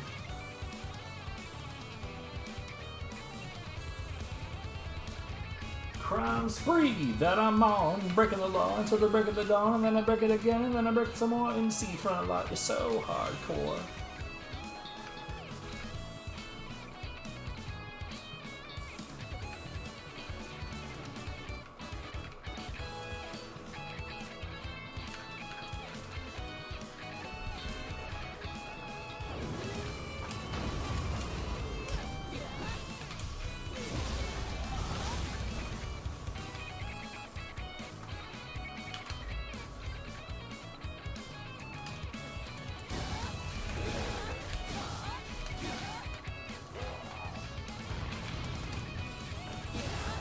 Ooh, that was uncomfortable. Even though, like, I know that when you're attacking, it's not supposed to dump you off the edge. Emphasis on not supposed to.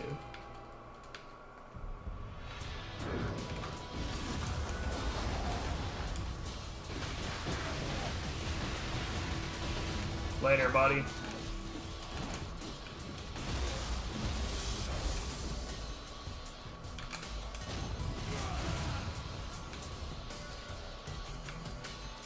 Okay, I didn't think he was gonna go down that quick, but alright.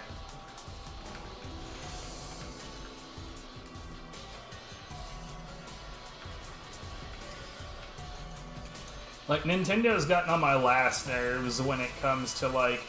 So, okay, so I know that Nintendo is, like, incredibly litigious, and, like, they always have been. But, like, I've had it with their bullshit when it comes to that, and, like, particularly this whole Pal World thing. Like, I haven't played Pal World, right? But I know enough about it to know that it's not a threat to the Pokemon Empire, and I don't know why Nintendo is acting like it is.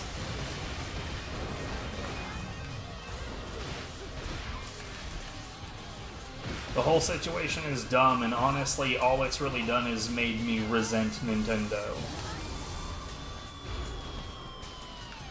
It's like, Pokemon Go is like the last vestige of my interactions with any of their IPs.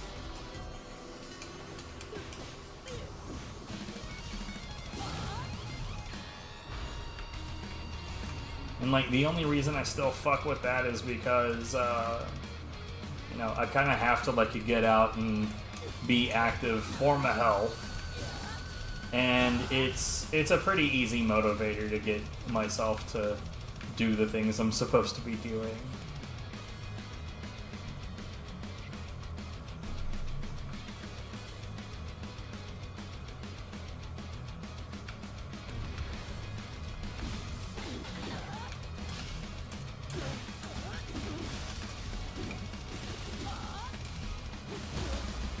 Okay, this guy is super fucked.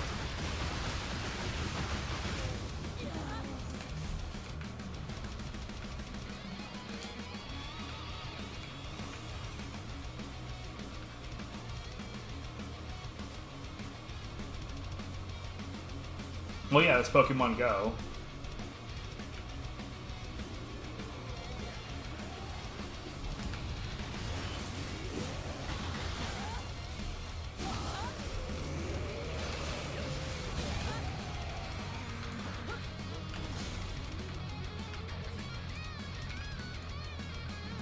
I don't think it'll actually let me continue until I've like genuinely. No, it already forced a join on with him. Never mind. What am I thinking about then?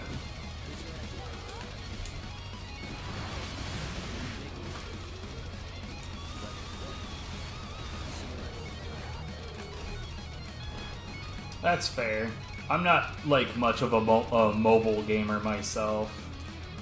Like, there's only 2 mobile games I've ever given a shit about. And, like, Pokemon Go, like, it was a while before I even gave that one a chance. But that one was out of desperation when I was, like, super bored.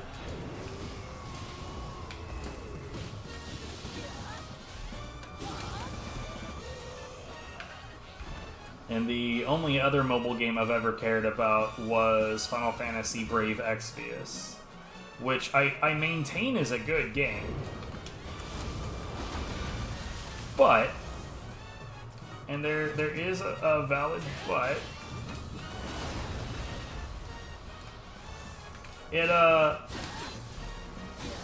it kind of lost my good graces over time. Y'all are annoying.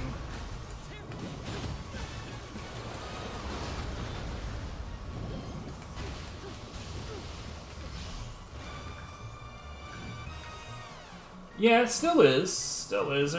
There's a lot of people that play it over here, but there's also like massive walking and bike trails and all of that good stuff. What's up, Galuda? How's it going? Welcome back.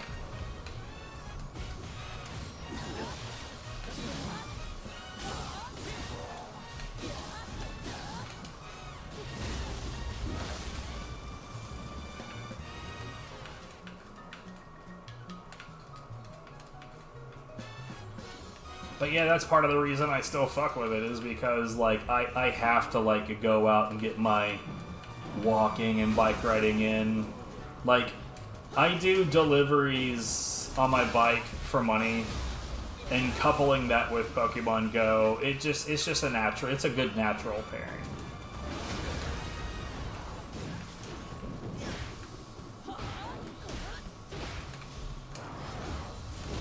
I shouldn't have did what I just did.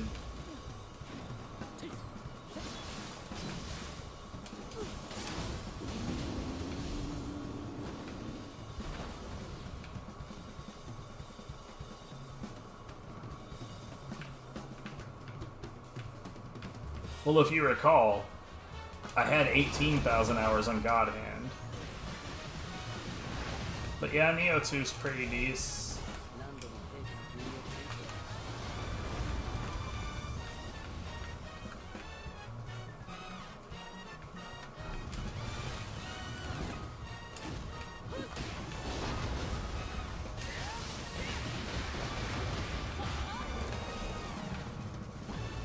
I don't know how much more time I'm gonna get out of this one, though, if I'm honest.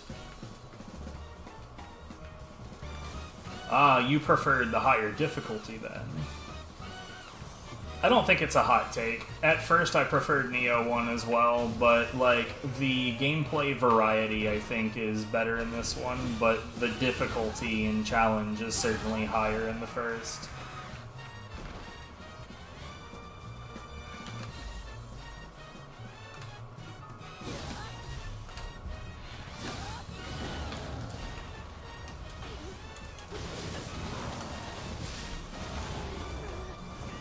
Have some bird.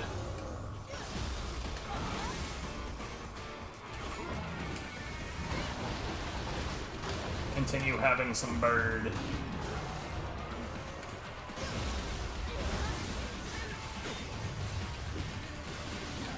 Excuse me, would you like some bird?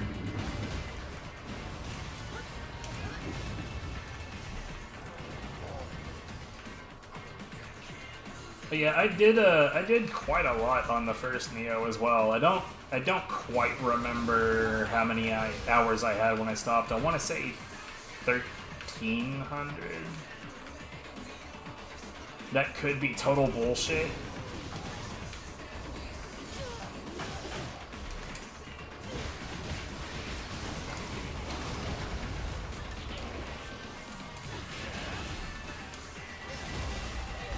but I think it was somewhere around there.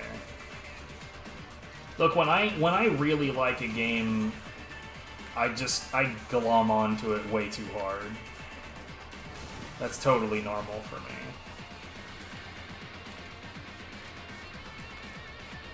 And then there are games that I only sort of like Shoot Mini Robots, which is a good game, but it's definitely not a I'm gonna play this for 1,000 hours game.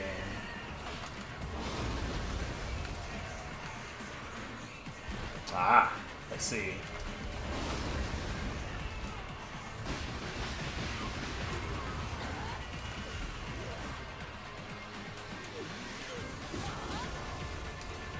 I would say, like, probably the biggest benefit in this game over the first one, and I'm talking about, like, an objective benefit. So, it is fairly unarguable that in Nioh 1, the only real reason to do the Abyss is for the challenge of it. There is really not, like, an advantage or anything to gain from doing the Abyss. Whereas in this game, it definitely gives you reasons to do the Underworld. Like, you collect an item called, like, Underworld Lapis Lazuli or whatever.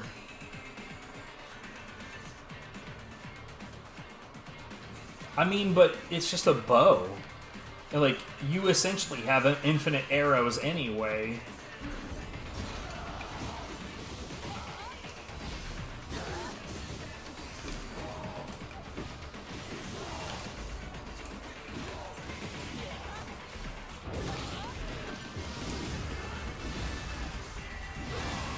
I think I'm never gonna watch that shit. That's what I think about it. I think Jack Black's career has hit the skids if he's, you know, wasting his time with that shit. I mean, it's made a lot of money, but goddamn it. What the hell were we talking about? Oh, right, the Abyss. Like, in this game, there's just a lot more to the Underworld than there was about the Abyss. So we're gonna get the double finisher, and then we're gonna fuck you up with Kiryoki, and that's the end of that.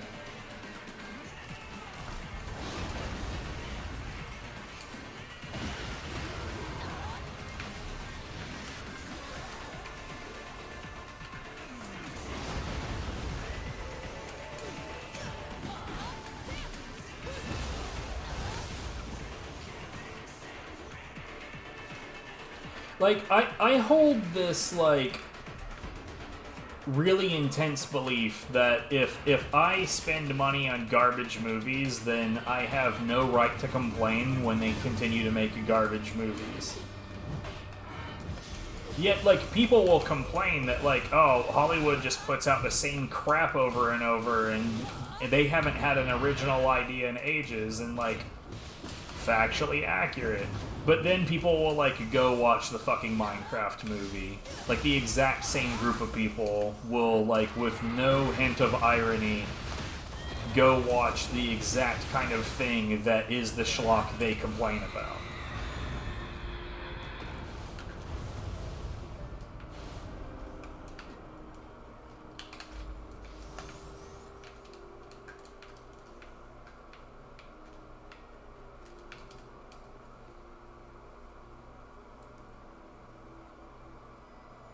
Shmups. Okay. 200 hours is a lot of fucking hours for Ikaruga. Or Ikaruga. There we go. That is how you say. Bruh,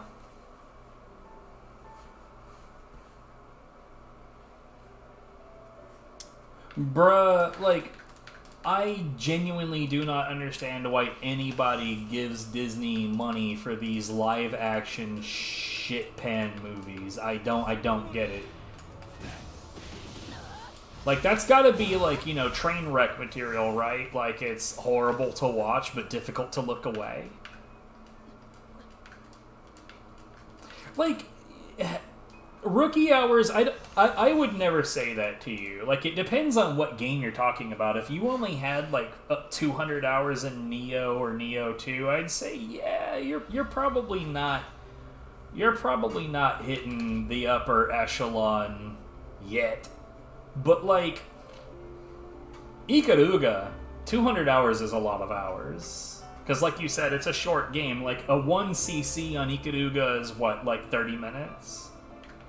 So if you consider that, like, if it's 30 minutes, that means that you could have, like, theoretically completed the game 400 times in the amount of hours you have in it. That's a lot.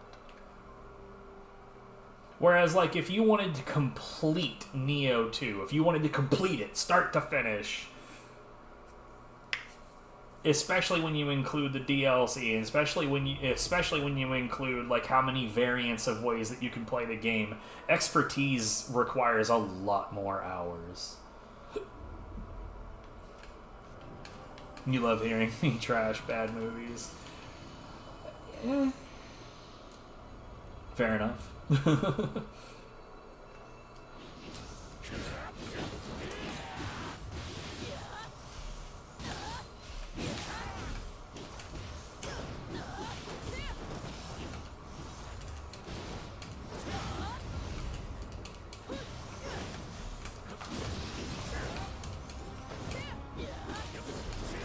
Oh, I didn't remember him having perfect tracking right there.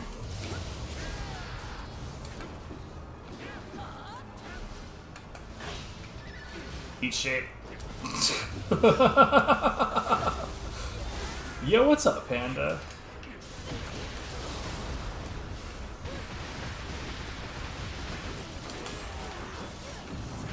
That was a bad gamble that I should not have done. But it worked out. Have some bird. And we're done here. Dream of the Nioh, ladies and gentlemen. You know, it goes. I am enjoying my God Hand retirement.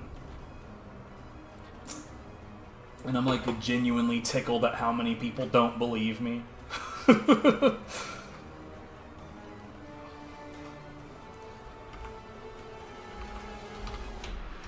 Like, I'll miss the game for sure. Like, I'm not going to pretend that I'm not going to miss the game, but I am not missing the drama around it.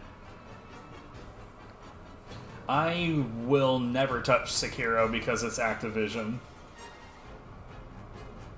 Yeah, see, like, Metal Gear Rising, like, parrying is brain dead to execute, but most enemies will just jump out of the way of it. Like, most enemies, in order for you to actually get something out of a parry, you have to work them into a specific position in order to get it to happen.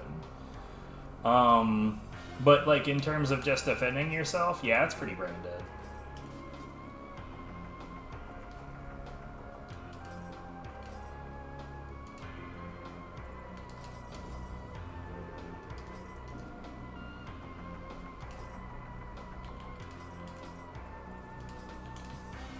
Though, funny enough, Metal Gear Rising was the reason I wanted to get a Hall Effect controller. Specifically because, I have a ye olde wired 360 controller, but the left stick has a bit of stick drift, and I know exactly why. Blocking Monsoon's attacks, because you have to flick forward 100 million times rapidly while mashing the X button.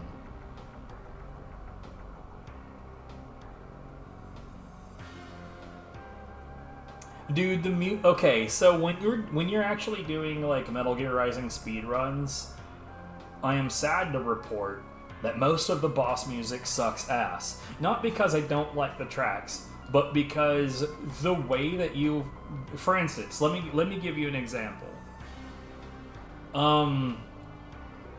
You kick Monsoon's ass so fast that the transition into the finale of the track sounds horribly, horribly inappropriate. Like, it just cuts into it, and it doesn't sound natural at all.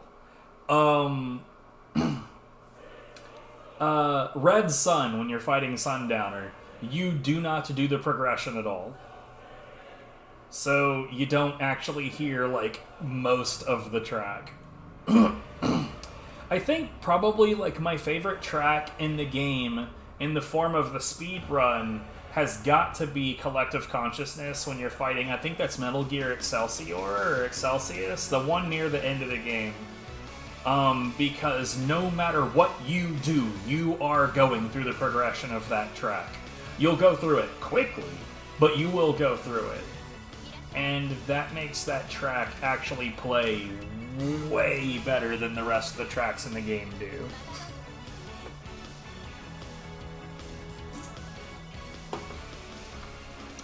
So it's like, it's funny, I agree with you. In the form of a casual playthrough, the music in that game is super good. In a speedrun, some of it's really disappointing to try to listen to. I also had like a similar issue when I was in Tekken Competitive, as like I had like my phone with my headphones on playing like Metal Gear Rising stuff at me, and my brain would trick me into thinking like, you've got to go fast, and then I would try to go fast while fighting people in Tekken, and that makes you make like a huge number of really fucking stupid mistakes.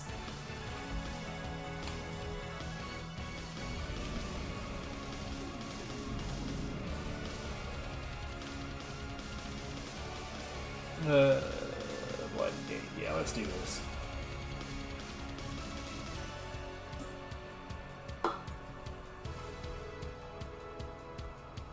I have gotten, like, no fucking Kiryoki soul cores, and I'm annoyed about it.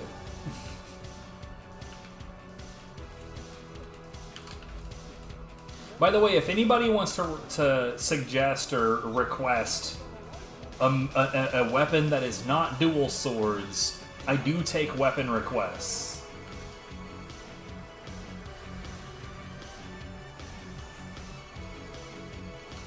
Let me look and see if I've picked up any Kiryoki that I hadn't noticed. That appears to be a no. No, I have not. Sadness.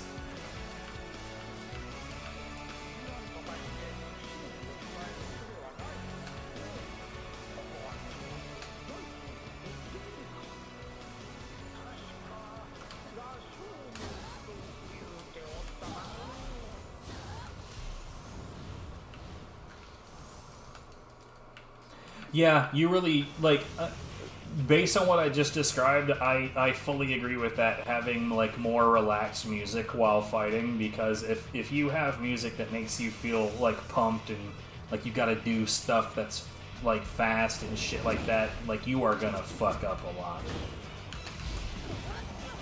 You fucking prick.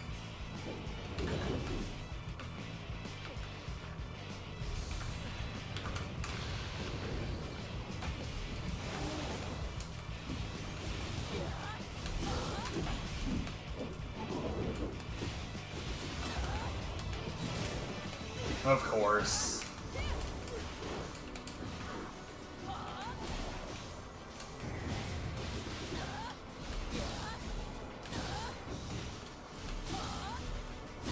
Eat shit. I hate that guy.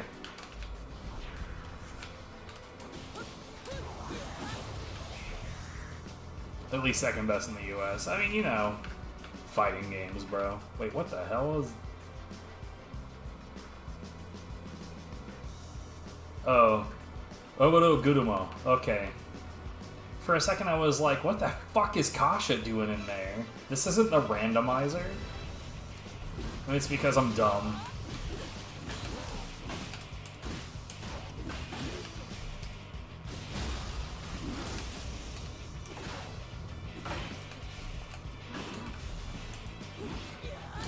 That's a no, buddy. And I have to send your package back to sender.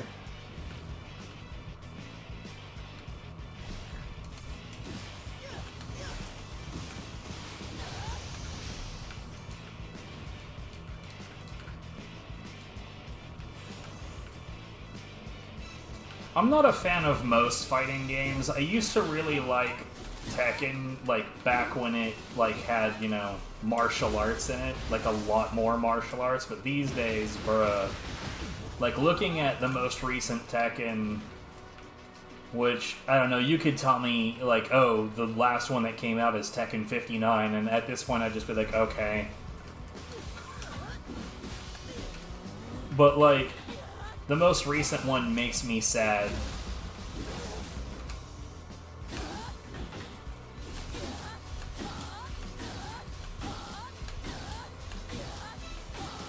I've got, like, one friendo from back in my, Tekken competitive days that still plays, like, the most recent one, and even he seems to be in the boat, like, yeah, this sucks a bunch, but I don't know why I still play it.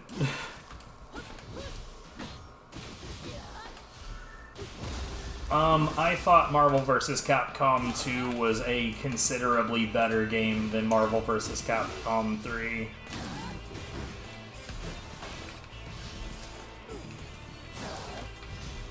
Ow.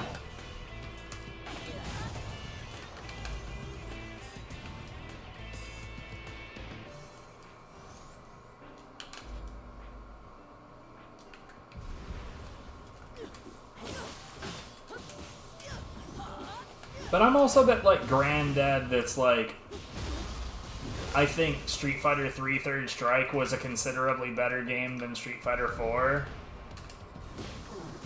And, like, not just for gameplay reasons, obviously for gameplay reasons, but not just for that. Like, you look at the graphics on Street Fighter 3 Third Strike, and those are some beautiful fucking sprites. Like, those sprites are gorgeous.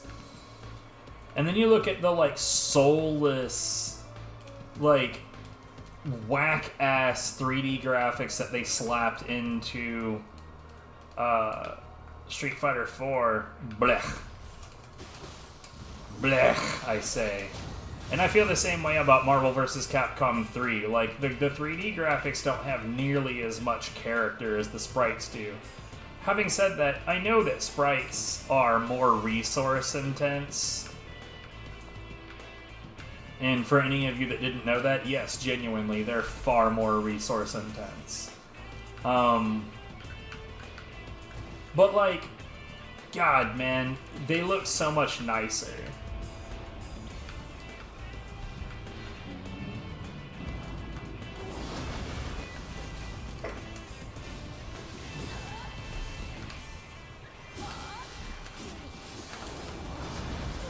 Ah, that lasted long enough.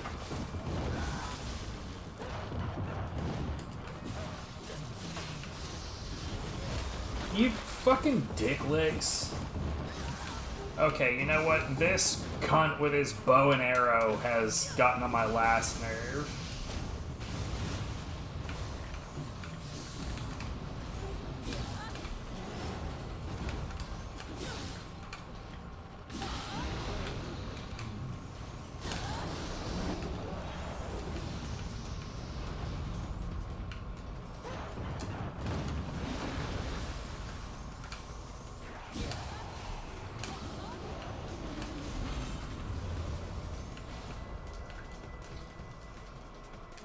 I also, and like, reminder that my complaint about the graphics is separate from my complaints about the gameplay.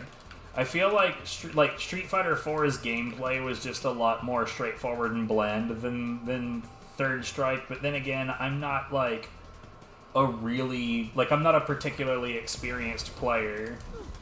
So I'm not going to try to sit here and be like, whoa, the balance, blur, blur. I don't know enough about the balance to say shit about that. I just don't like it.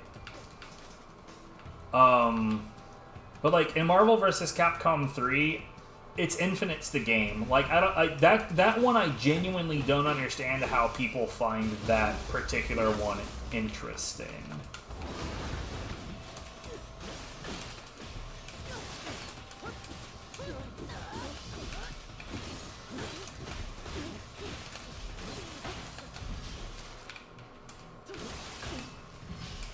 Man, I sure do love super armor.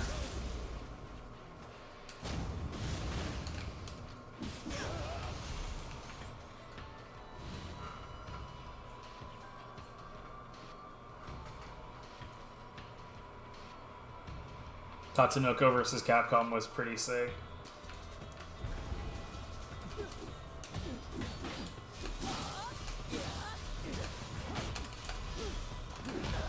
Okay.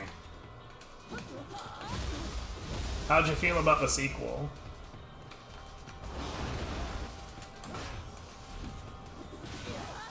Maybe I'm part of the problem when it comes to this particular detail, but I do genuinely like it when they're like, okay, here's the team mechanic. Choose, you know, 2 or 3 different characters. I do genuinely like that.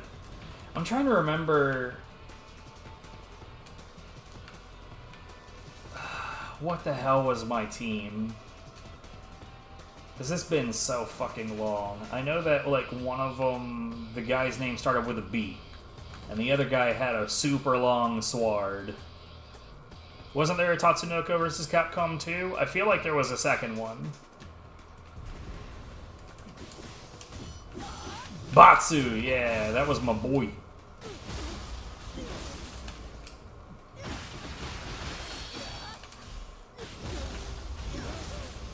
It's like, I know that I played one of them with my ex-wife's ex-husband. Man, that's a sentence, right?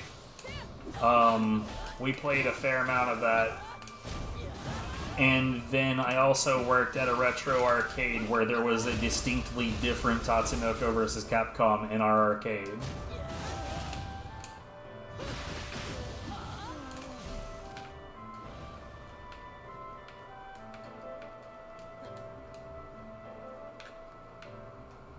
I think we were playing it on the Wii, but I could be wrong about that part.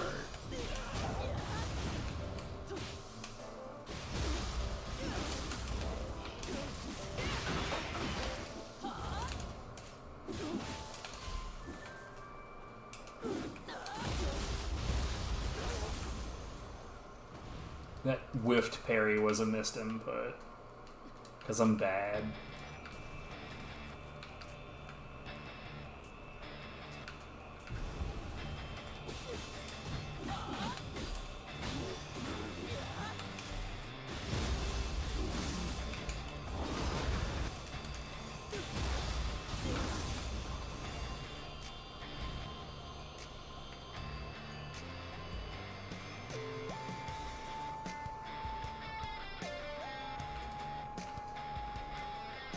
Like them both equally on their own merits. That's a really solid answer. I like that.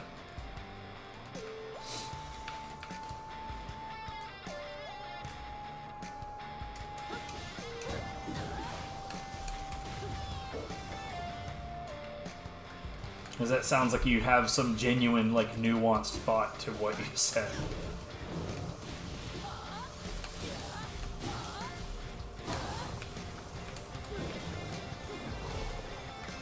Dude, you're in the fire. Okay. Like how he ran up to me and then just hung out.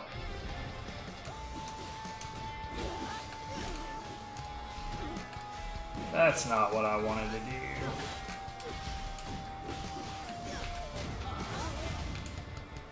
That's what I wanted to do. Oh no, that's fine. See, like, here's the thing. If I was in the middle of a speed run, I would find that annoying. But if I was in the middle of a speed run, I would not have asked a question that would warrant nuance.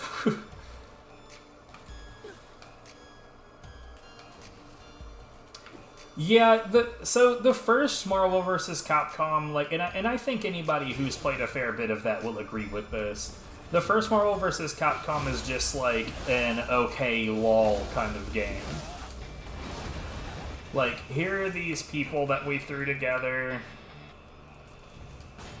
It's fun, but it's not balanced. It shouldn't be taken seriously. It's just... It's sort of like a Smash Brothers of fighting games in terms that it just feels like it's slapped together for shits and giggles, and there's nothing wrong with that. Shits and giggles is totally fine.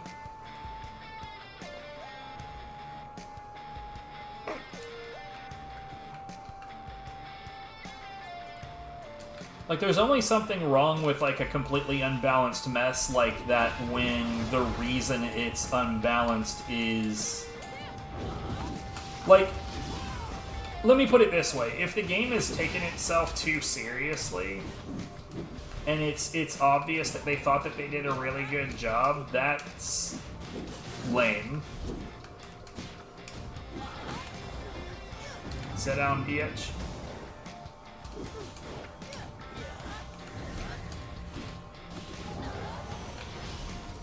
That was annoying. Oh, I just realized that there's a Karoka, I think is what it's called.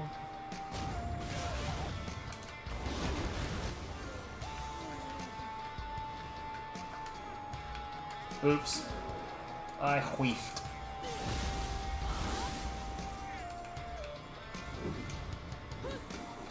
Damn.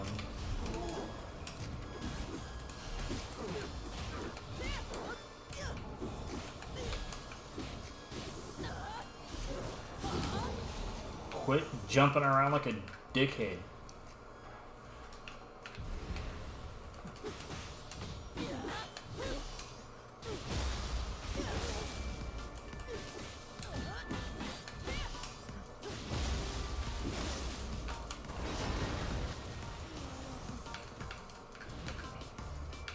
Yeah, like, it's funny because people get in that same kind of mindset around God Hand. Like, you'd be surprised, like, in the Discord, on the forums, like, all the time, people will, like, constantly be like, do you think that there's any chance that there will be a sequel or a remake? They really should make a sequel or a remake. And, like, I keep on trying to, like, temper people's expectations and be like, bro, like, look, there's zero chance that it's going to be good if they do it. The game is like fucking 16, 17 years old. Like, there's nobody, like, even if you got the exact same team, they're not in the same mental space, dude.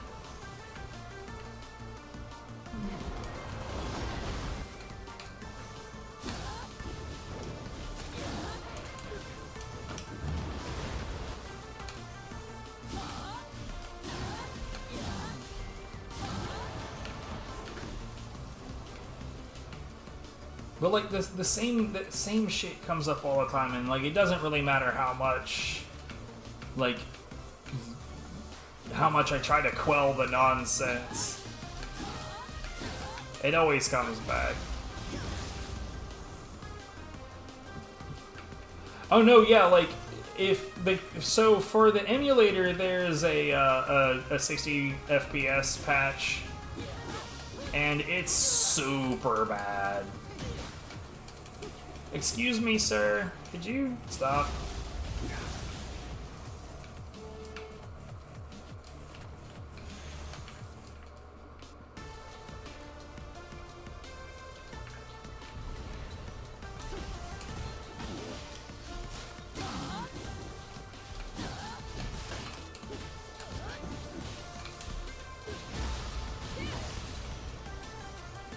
Oh no, yeah, people would definitely complain about it being 30 frames per second, but like, I genuinely, okay, maybe this is like, I'll accept that everyone's gonna think that this is the old man in me talking. But I want people to shut the fuck up about 60 frames per second, okay? Okay? Okay?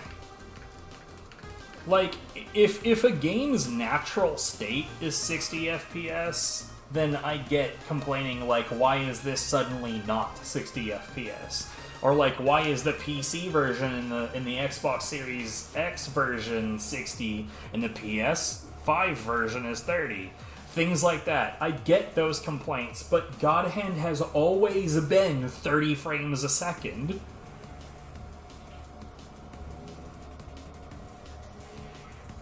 Actually, the price has dropped a lot. I have a sealed brand new copy, and that one is down to around $200. Which sucks. Apparently I should have sold back when it got up. I think it got as high as 430-ish.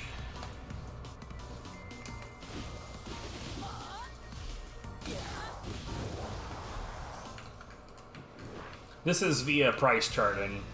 charting, by the way. I don't know if they're the, most accurate, but I do know that there are some used video game retailers in the area that specifically go by that pricing.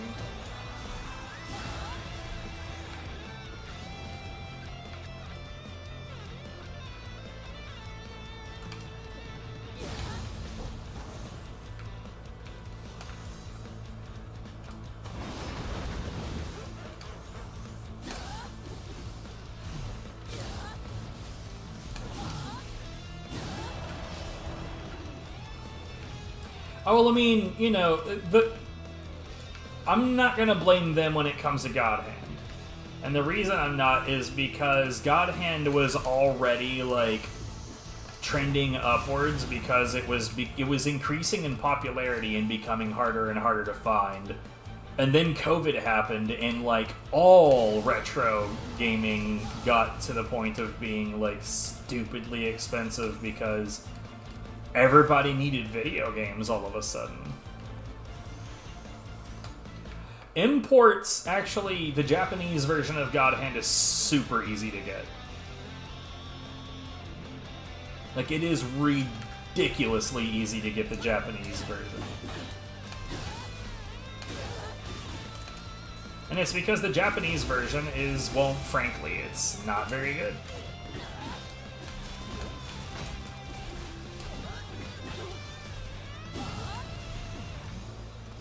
Or Samurai Western, if you wanted to get a copy of Samurai Western right now, the last time that I looked at it, if you wanted to get a loose copy of it here, it'd be like $90 some odd. If you wanted to get a complete inbox, it would be like $140. Now I'm just talking off the top of my head, and it's been a while since I've looked, but it was around there. But the Japanese version you can get for like $7.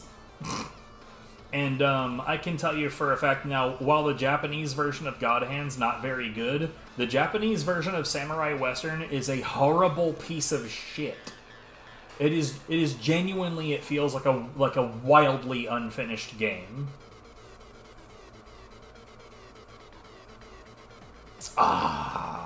Sorry to hear that. Samurai Western is another game that I speedrun, by the way.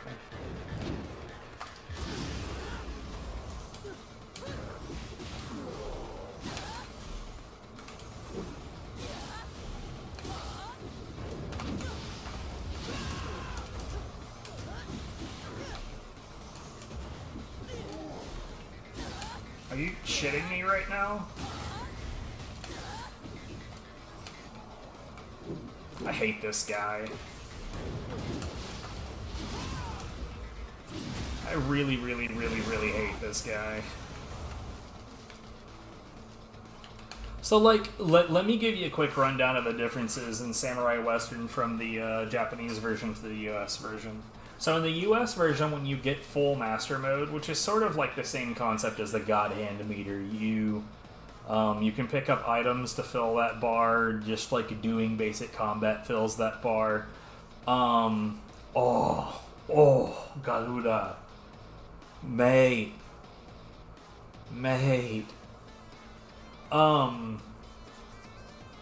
In the US version, when you fill Master Mode, you run around one-shotting dudes, you run around stupidly fast, you one-shot dudes, or in the case of bosses, you do enhanced amounts of damage. If you're doing things quickly enough, every time that you, hit enemies, you gain back Master Meter, so you could, theoretically, keep that going for a very long time. As such, in the US version, there is a challenge mode for completing the entire stage in Master Mode. And if your Master Mode runs out, you just instantly fail. If you've watched speedruns of it, then you were probably watching mine, because the only other runner is DeCosmic, and he'd be the first to tell you that his time is very bad. Anyways, in the Japanese version, Master Mode sort of instantly teleports to enemies to kill them, which sounds interesting. But it'll only kill maybe 4 or 5 guys before the meter automatically runs out. It's very, very bad. The US version has a defense stat. The Japanese version just doesn't for some reason. It just doesn't have it. It's not a thing that exists.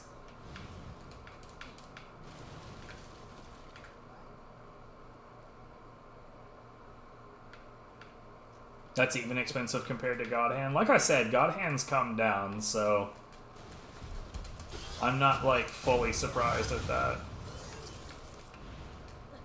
Tell you what, like, PlayStation 2 game I ought to give a second try is Urban Reign. But my first go at that, the game seemed like, there's a really strong, like, loop that you can do early game. But then at a certain point, enemies started becoming really, really, really annoying.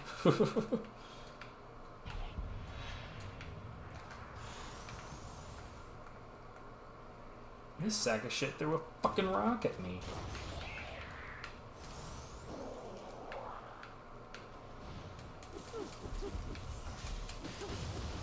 But yeah, dude, Samurai Western speedruns are super good. But that sub 40 took a lot of grinding, and I genuinely am surprised I was able to pull it off when I did.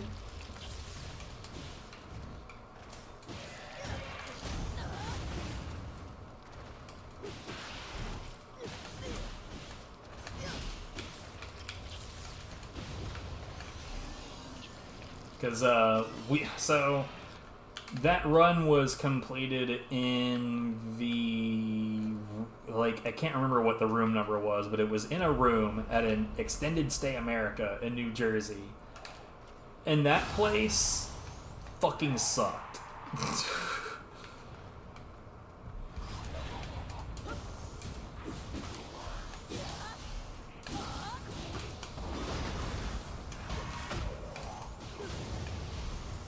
That place was genuinely fucking garbage.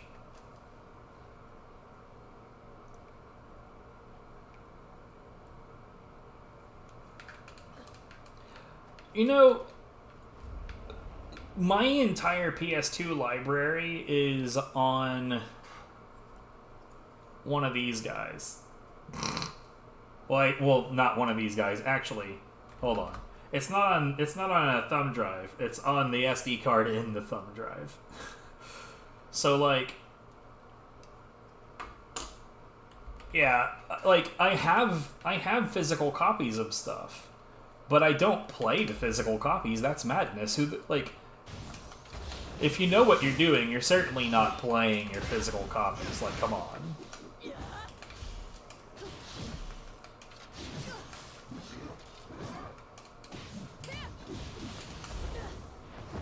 Eat some of that bird, bitch. There's still a few PlayStation 2 games that I want to get, like, physical copies of. Did my music die? It did. For whatever reason, sometimes this media player will just, like, crash when it's transferring from one track to another. Was this the track we just heard? Here, you know what? Just in case, we'll move on.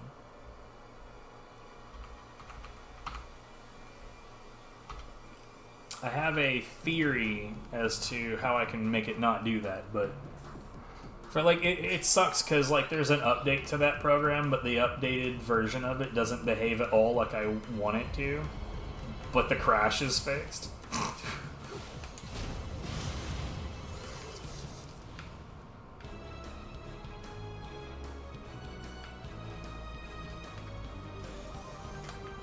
Right, yeah, like, sideloading is genuinely the best way to continue playing your shit on original hardware without the risk of, like, fucking shit up.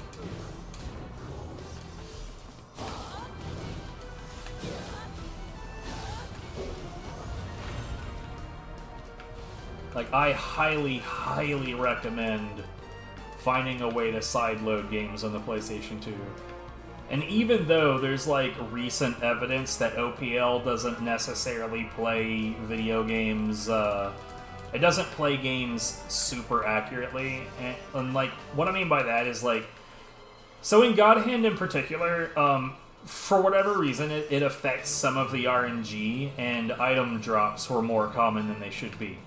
I was unable to find any other things that were wrong with the way that it plays it, but you could always set up OPL with a thumb drive, and that would, you know, prevent you from having to actually play physical copies. So it's considered a soft mod because you don't actually need to do anything to change how the PlayStation 2 actually functions in order to do it. A hard mod would be like if I had to, say, solder something on, or if I had to, like, forcefully install shit to the console itself.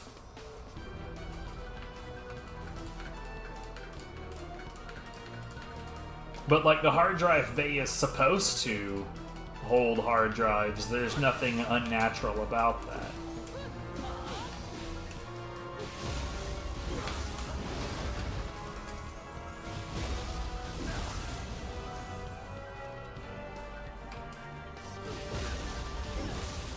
I'm pretty sure that that's how Bungaboo has been playing games as well. No, it's possible he's genuinely playing, like, the actual physical copies. I don't know.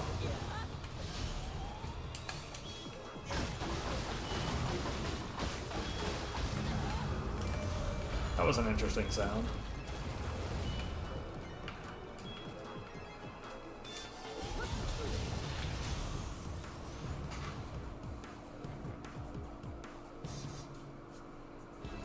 God, swap magic. I remember, like, doing that with a burned copy of Phantasy Star Universe a long, long time ago, and sweet Jesus, the load times when you do it that way are so egregiously long, I genuinely thought the game had crashed multiple times. That was also a much easier quote-unquote mod to do with PS2 Slim, because, like, suppressing the way that the game detects if the, like, so that, like, a PS2 Fat, you push the button and it ejects the tray, and, like, you push the button, the tray goes back in.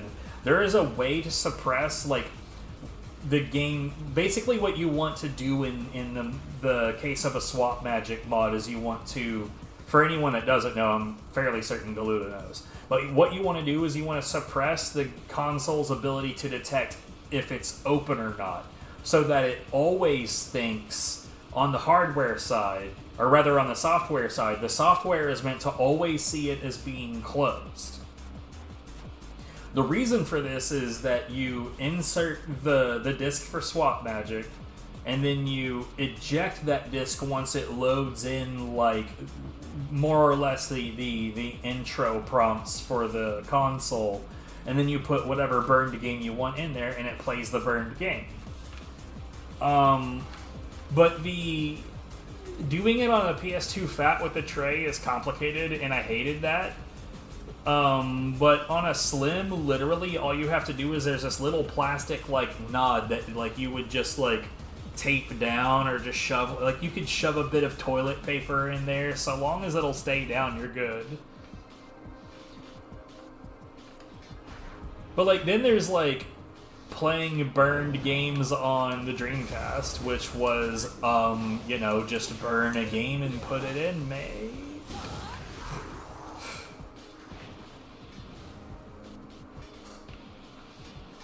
Oh, bruh, that's too much work.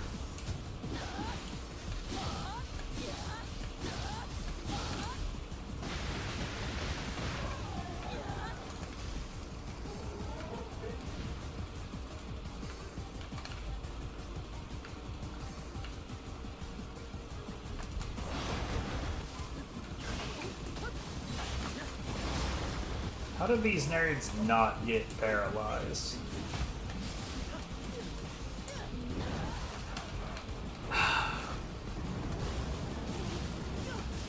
I swear, these fucking guys work together way too well.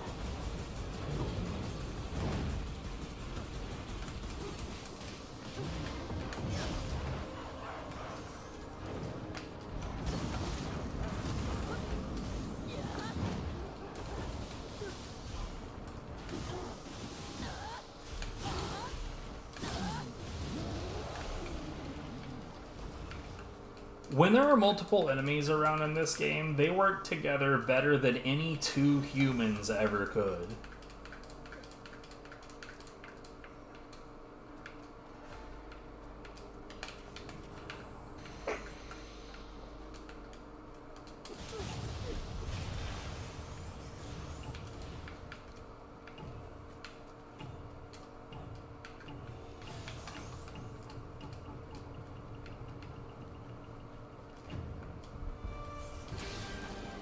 Boop. Oh, I mean, that's nothing. The focus levels are 3 million apiece, and I only need like 6 more of those, I think. And they're not souls, it's Emrita. This is not a souls, nerd. Nerd! You fucking dickhead.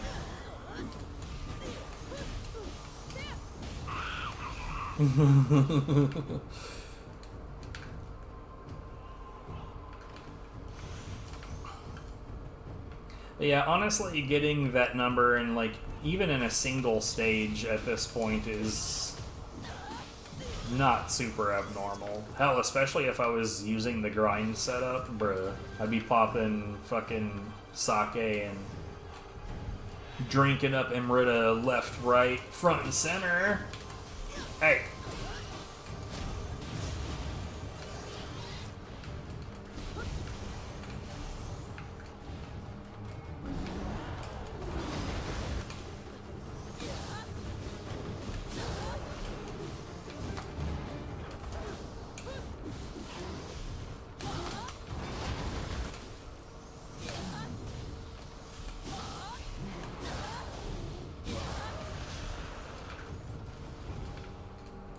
But yeah, does anybody want to see a different weapon?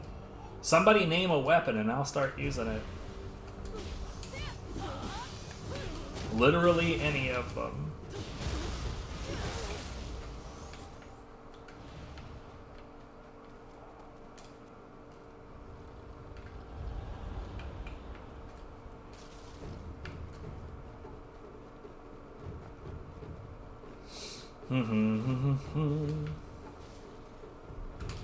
Oh, I forgot this guy.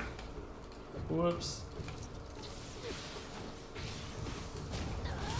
Nope.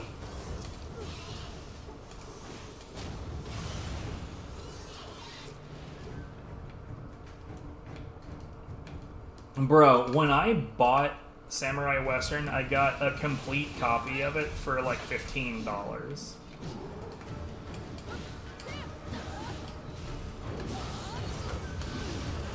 I have this weird habit, well, I haven't picked up a new speed game in a long time, but I had this weird habit of, like, every single time I picked up a new game to speedrun, like, I would spend a few months speedrunning it, and then suddenly that game would be, like a couple $100 all of a sudden. And I never really did understand why that kept happening. There was even a brief period where, like Xbox 360 copies of Asura's Wrath got up to, like, the $70 range, and I just didn't understand that at all.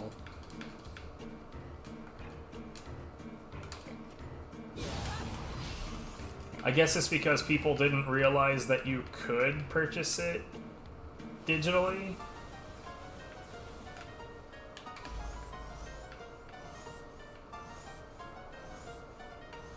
The best anime you ever played. That is another game that I speedrun.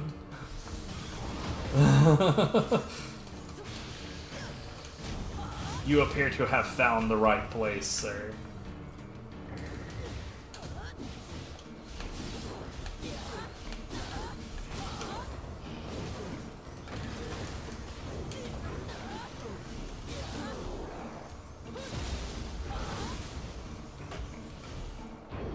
How dare you insult Asura's Wrath by comparing it to DBZ? Asura's Wrath is what DBZ wishes it could be.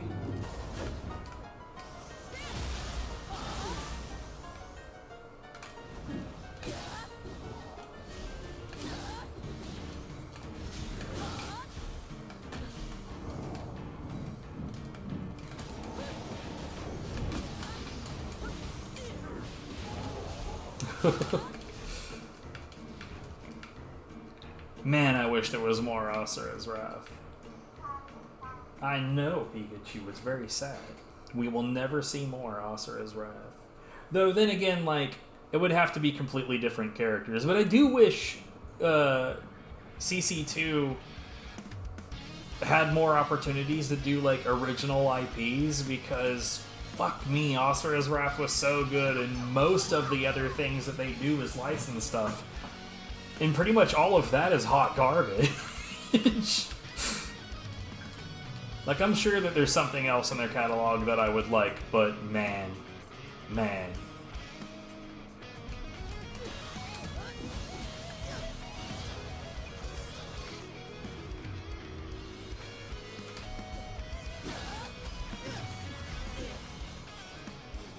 See, like, that's not actually what happened, though.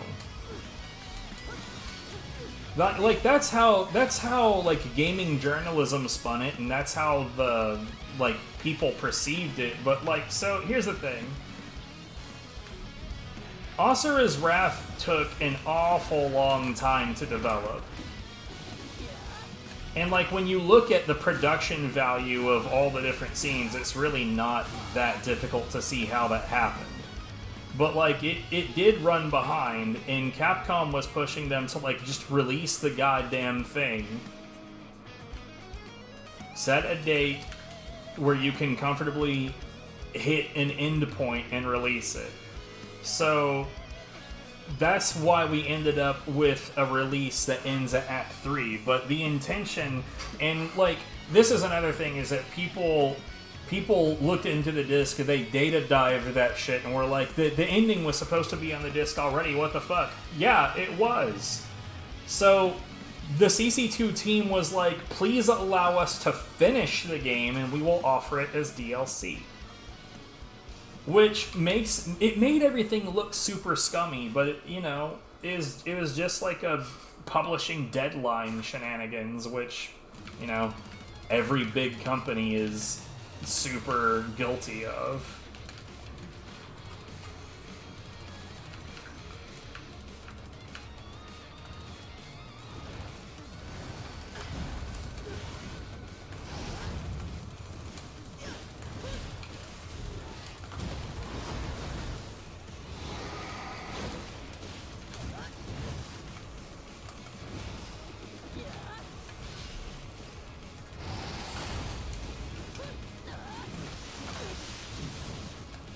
Oh, I genuinely thought I had, countered him with some Kiryoki, but I guess I had not done that. Why did some of that just not trigger? The fuck?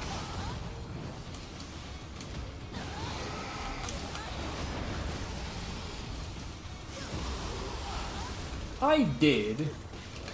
I wanted more cancels out of a game like that than what Bujin Guy actually had, but apparently there's actually been, like, a decently large amount of, like, skips and tricks found in it recently. I am not a fan of you, you fucking bitch.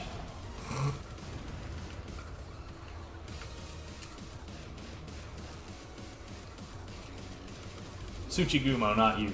You're fine.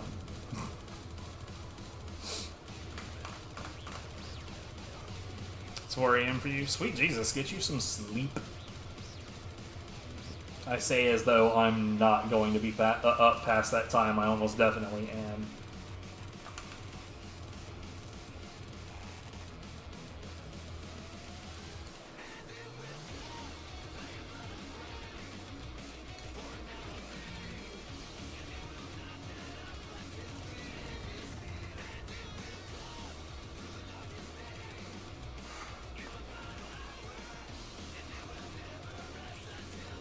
Yo, nice.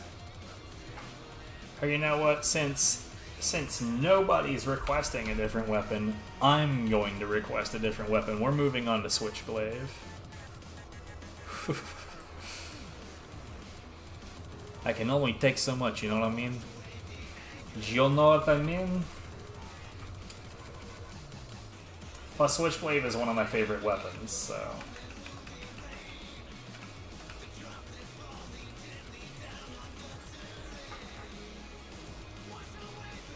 One second.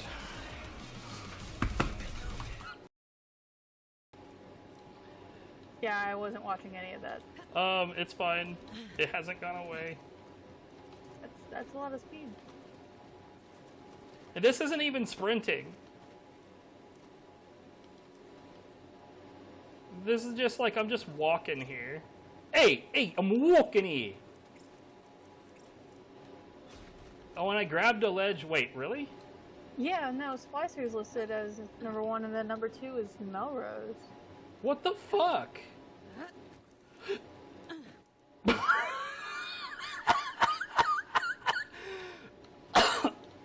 So grabbing a ledge when this happens results in some crazy shit. Oh my god!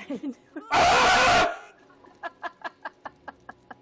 watched the first one. I guess it happens again. Hang on. Holy shit! Where are you? Where are you going? Bye, stage. It was nice knowing you. Okay, that's quite enough of that.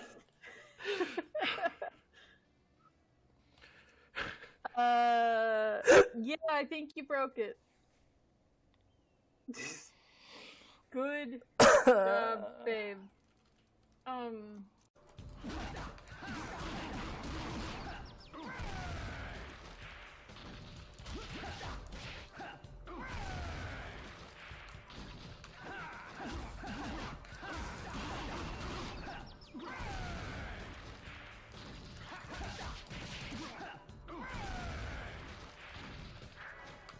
That's right. 1 enemy, 4 suplexes. Okay, let's try it. I'm not allowed to punch. I'm only allowed to block.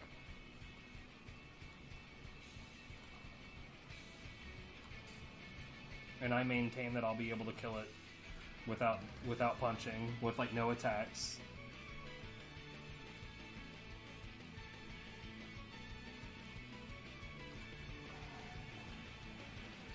Oh no, roots.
Bruh.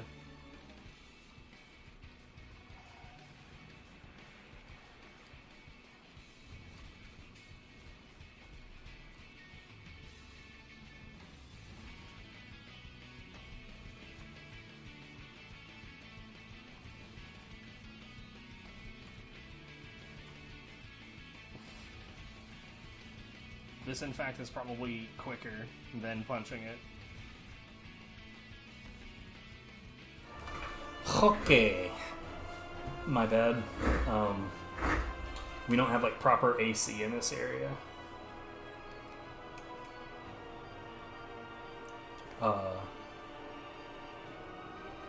It was coincidentally in the playlist. But yeah, so I had the door open and it started to get real cold in here. Oh, what the hell? Hold on. Oh, that's why, because this is pushed back. What in the hell is going on down here with my wires?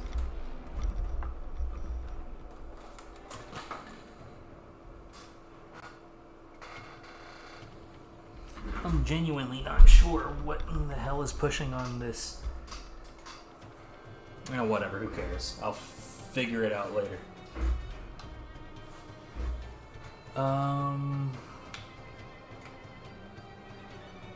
Oh, I need to figure out my items. Whoops. I'm getting all kinds of messed up right now. Yeah, this playlist has got, like, hold on. How many tracks are in it now? 1,868.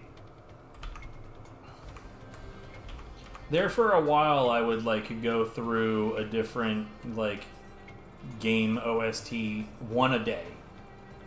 And honestly, I should get back to doing that because, like, I almost certainly have some OSTs that are sitting on the back burner that I haven't looked through yet.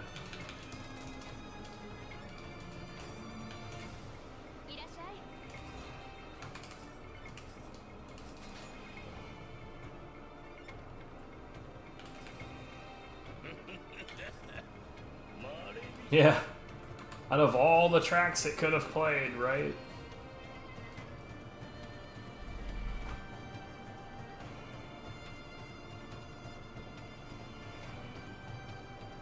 Why Not a Stranger I Remain? We didn't talk about that one.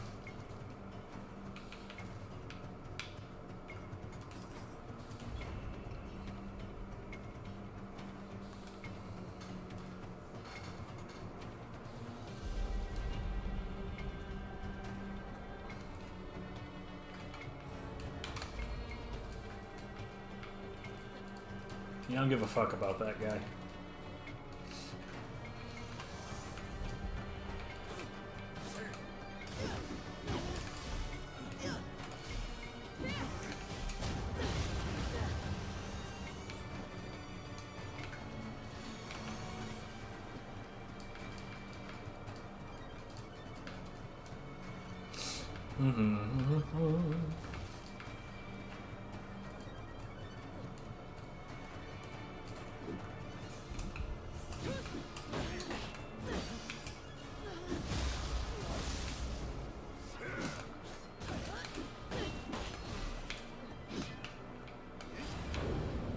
Oh no!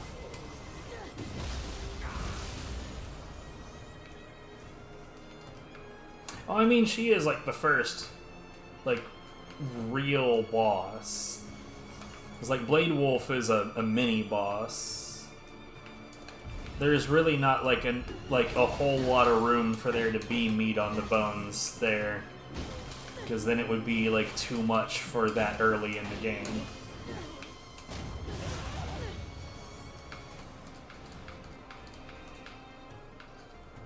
But other than that, yeah, I would agree. Like, especially in the run and so like when I was doing runs, I was just like I said, it was a relaxation kind of thing. It wasn't something I was doing seriously. So I was just running the game on easy mode, and on easy mode, you just loop her for the entire fight. And that particular loop is pretty boring. Although shit can get fucked up real bad if you mess it up.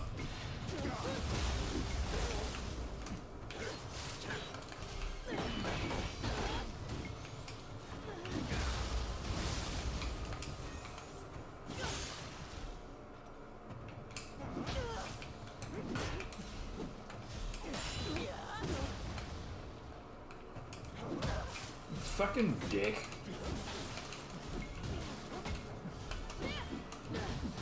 Nothing quite like these fist-using sacks of shit.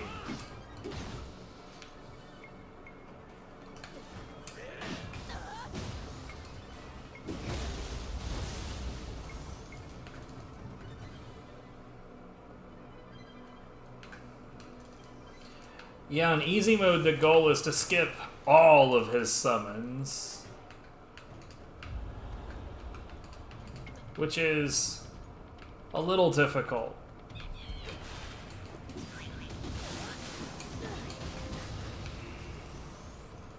But it's doable.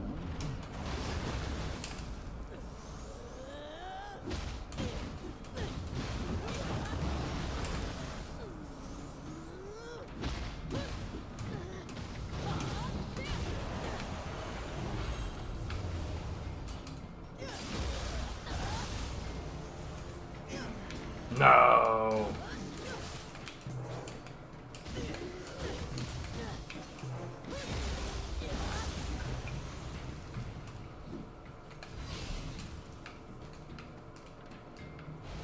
I'd say realistically, like, speedrun tech between the difficulties on Metal Gear Rising, like, for the most part, the game's not actually harder when you have it all, you know, down to formula. What, by blocking him repeatedly?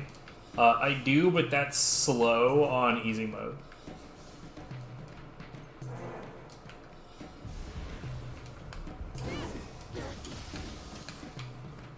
I'm going to keep referencing the category I actually did over and over.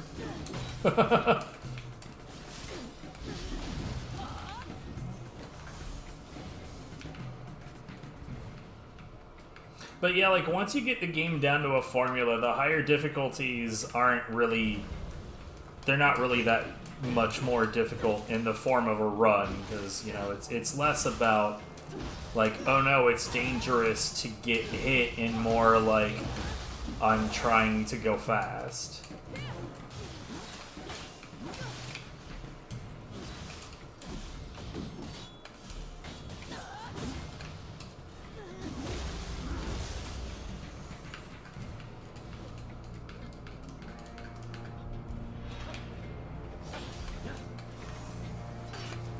Eat that, bitch.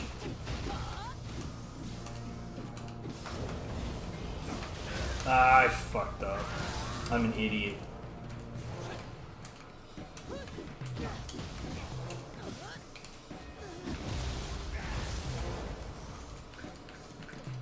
I did not deserve victory right there.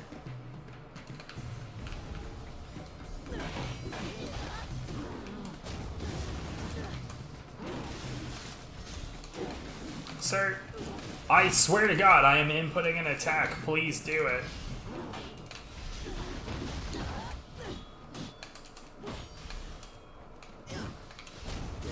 Cunt.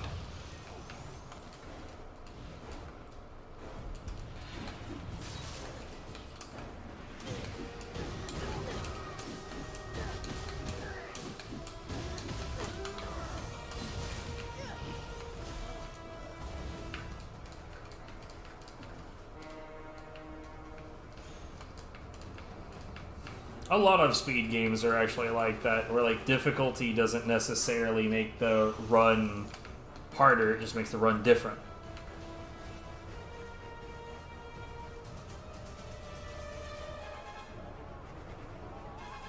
No, yeah, I know, yeah, it's just guard manipulation.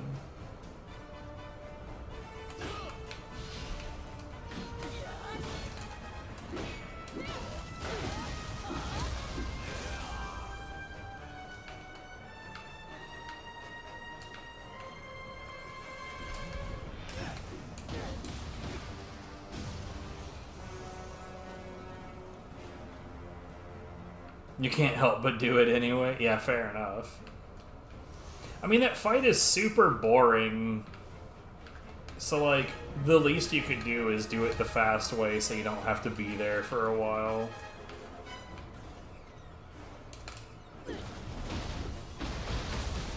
Eat shit, nerd.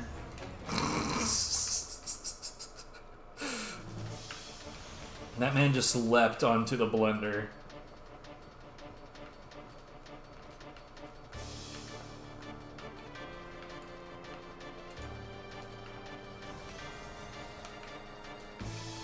Well, I do genuinely think that there was, like, several things in the game that they just never, like, no one's ever gonna do that. Why should we have a contingency for that? So, like,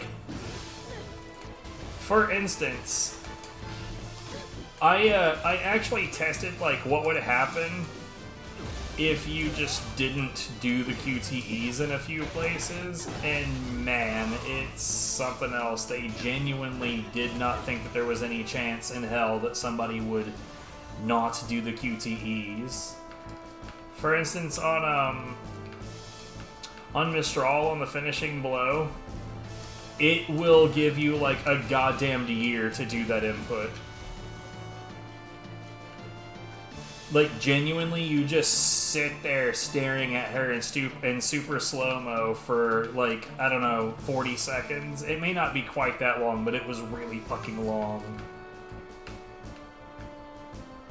I had enough time to, like, wait for the failure to happen and then comment that it seems like the failure is never going to happen before it finally did. And, like, several of the QTEs are like that, but, like, I think probably the most disappointing one to me was at the end of the Monsoon fight when he, like, throws that stone pillar at you, which doesn't make any sense because his thing is magnetics and that's not ferromagnetic, but whatever.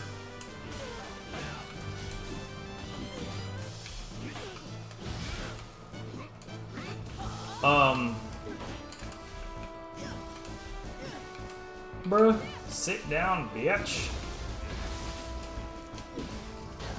If you fail that one, it just shows the stone pillar landing on something off screen, and then it says game over. It's really fucking lame.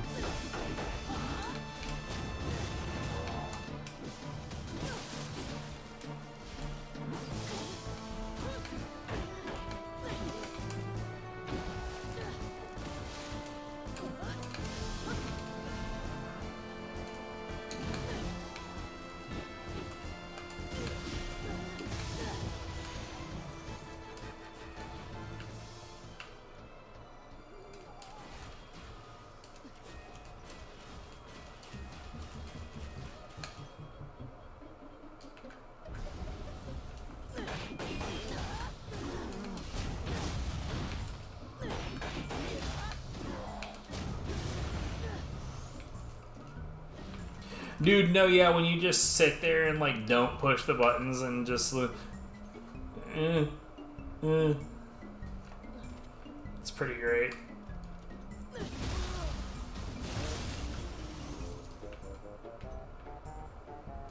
It shouldn't be nearly as entertaining as it is, but it's pretty fucking entertaining.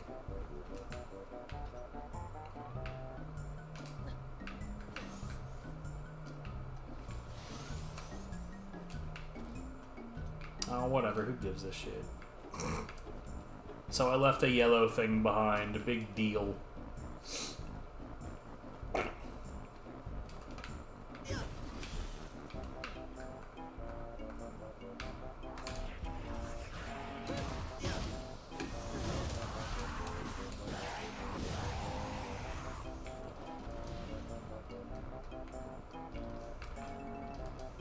So, funny story, a friend and I did an approximation of a Kick Me Sign run for Metal Gear Rising at one point as a race. And what I mean by that is it was hard mode, and the only upgrade we were allowed to get was offensive defense. Nothing else was allowed. We weren't allowed to use weapons, we were only allowed to use our basic move arsenal.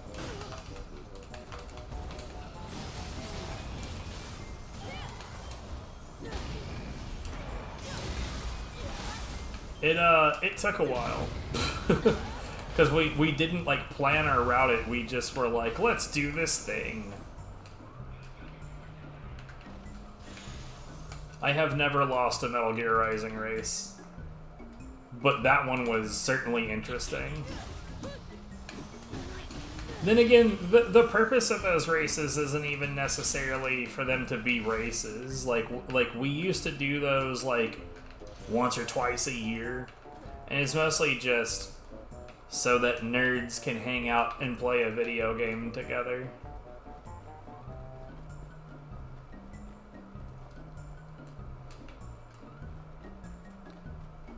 I left an Emeridosaurus out here, but I'm not quite sure where.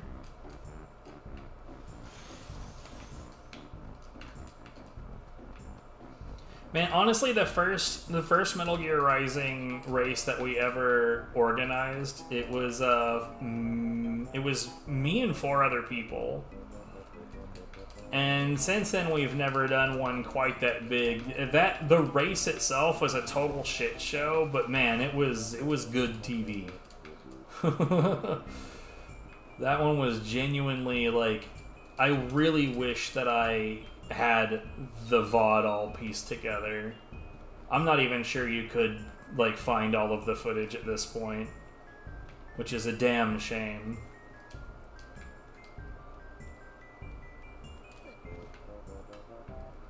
Yeah, that's fair. Go take care of your health and shit.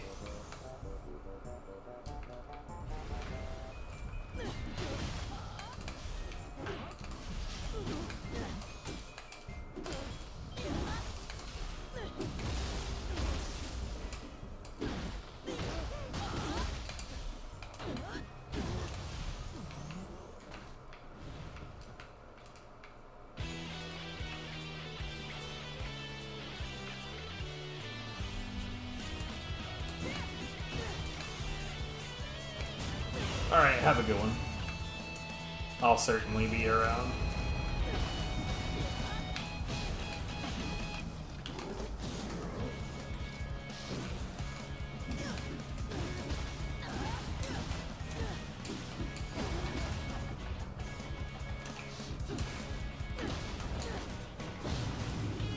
Oh, wow.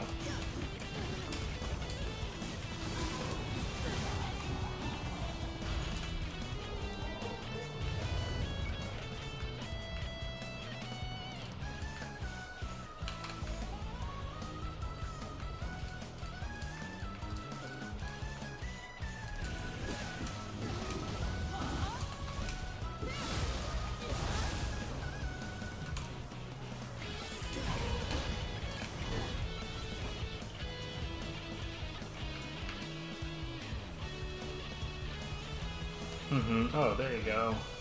You figured it out. Yeah, I figured I would get under that, and it did not happen.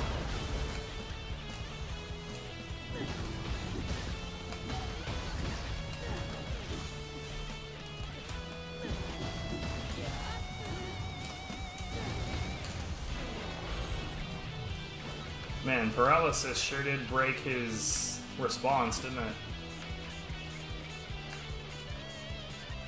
I ask as though I didn't already know.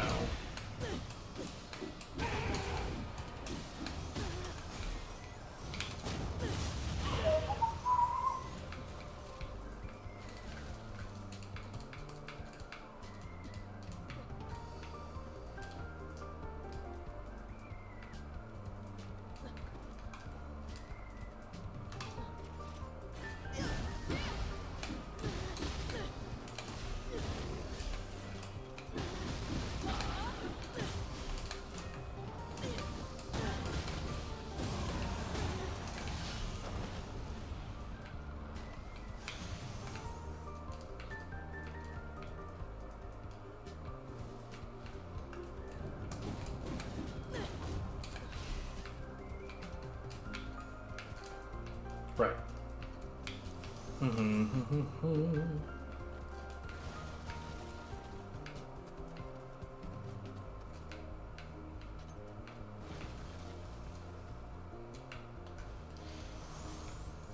Man, my electric bike has been charging for a very long time.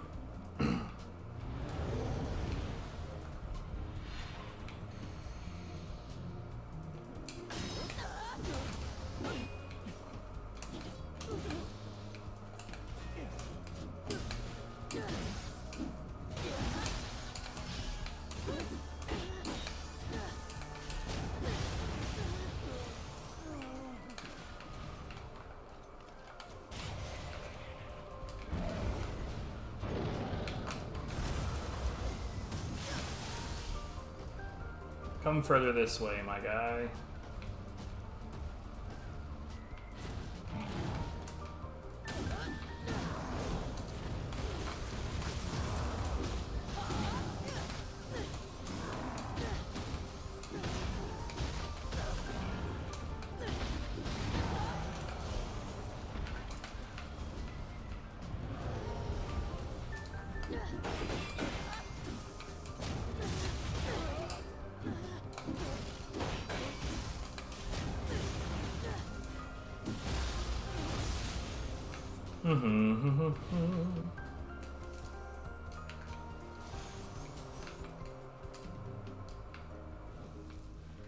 Oh, there it goes. 1 second.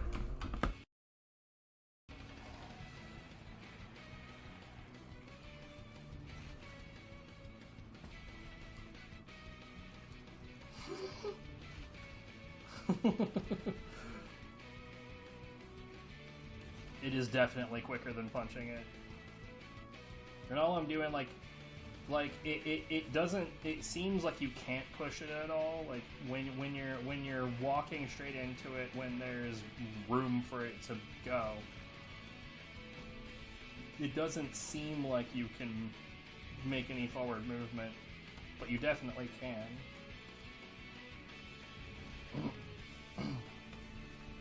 You can push the Elder into the fire. Just push. You don't even have to punch it. I wonder if this is speedrun tech. It's like, I don't know, like, I know that Valheim has a leaderboard. I don't know what's in it. Okay.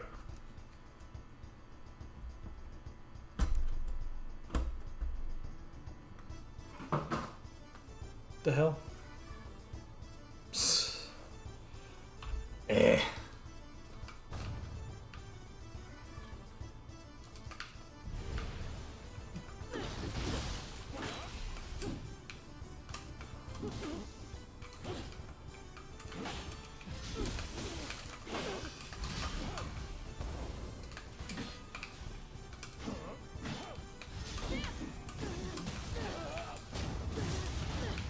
Prick.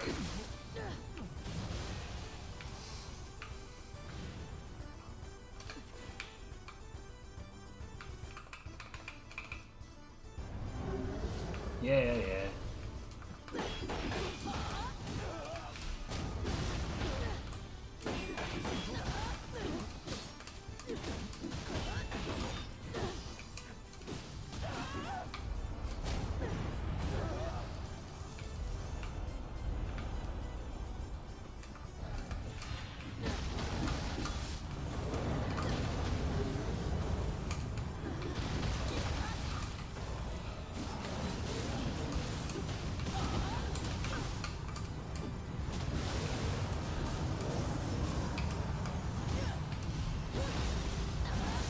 That was really, really shitty.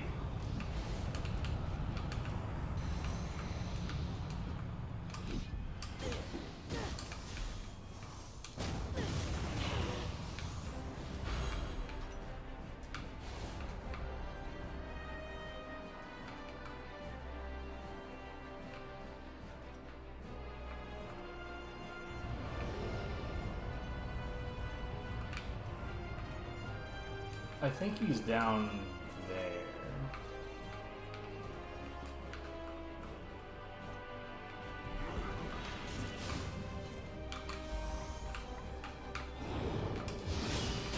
I can't see shit.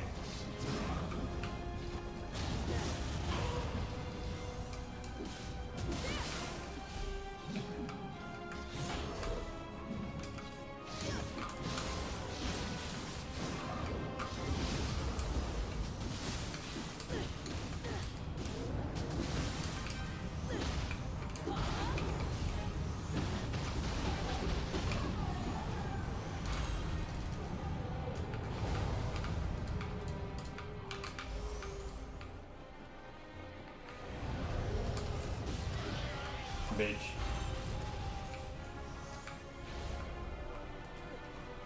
Oh, whoops.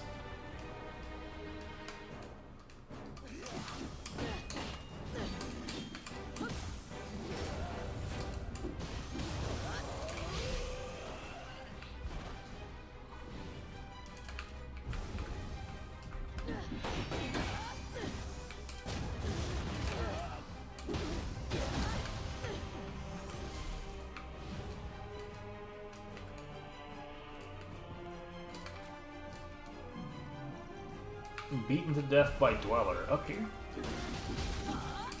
How'd you manage that?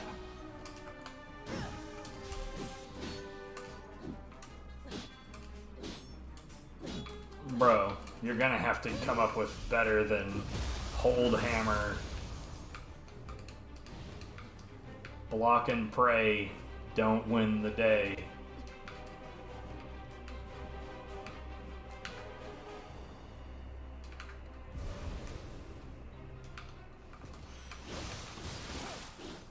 Well, that was kind of shit.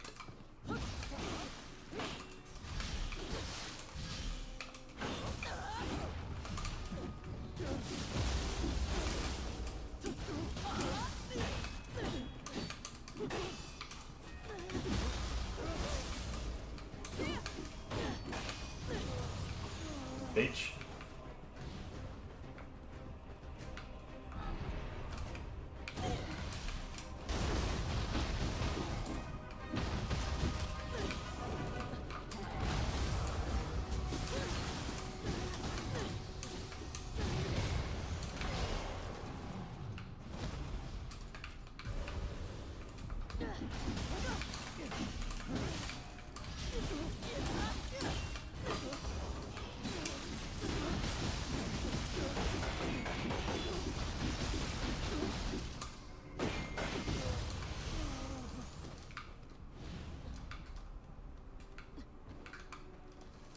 Man, is there a description anywhere that even...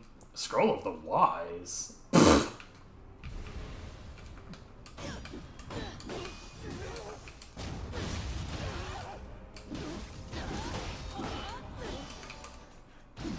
I wonder if there's even a description anywhere that suggests... Hold on, I'm curious. I want to know. I need to know. It's over here. Okay, so... Empty Retribution.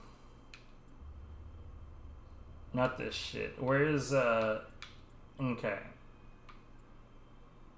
Okay. Somehow I'm an idiot and never realized that this was a thing, so, yeah. The other day, I did it accidentally, and I was like, oh man, I discovered something really cool. Like, it's literally a skill point that is very plainly spelled out for me, and I'm just very dumb.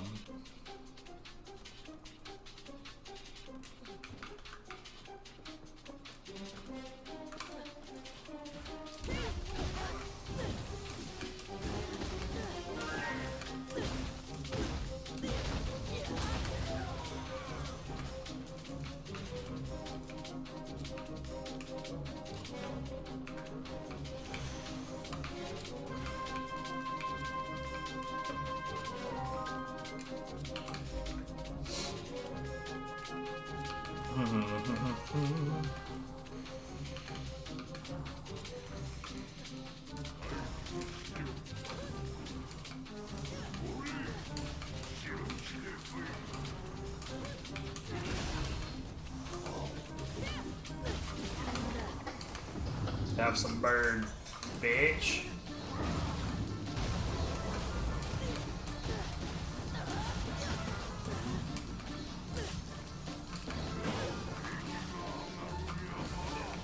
I can't tell what's happening, dude.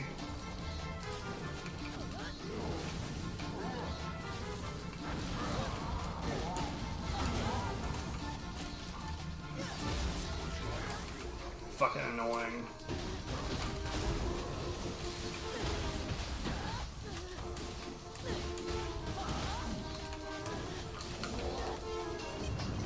No! God damn fucking...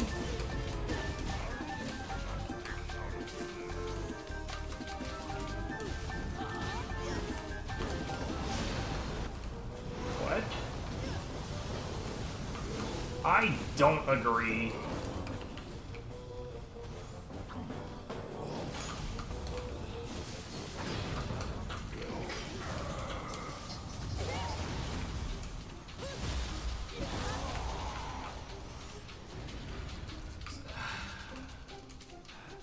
See, that right there is the exact reason why I don't really want to stay with Tarademoke.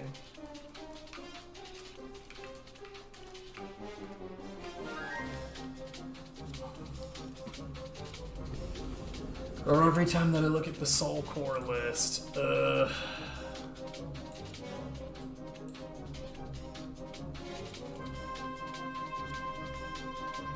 it's like the other options are not good.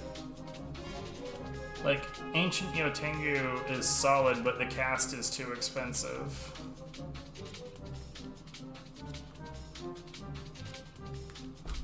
How much is the Fuki cast? It's 5, right? No, it's 6. Oh, god damn it. Fucking balls, dude.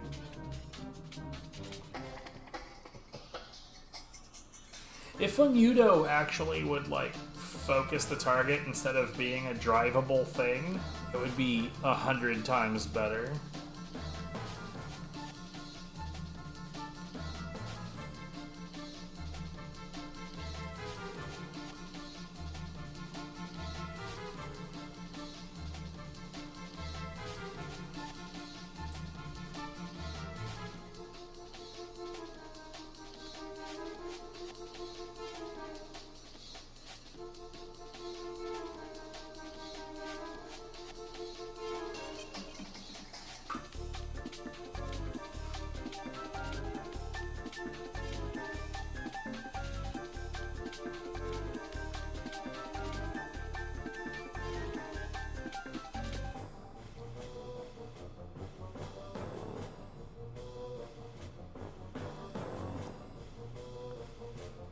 I feel like if I was going to replace anything with Fuki, it may as well be Kiryoki. In which case, what the hell would I...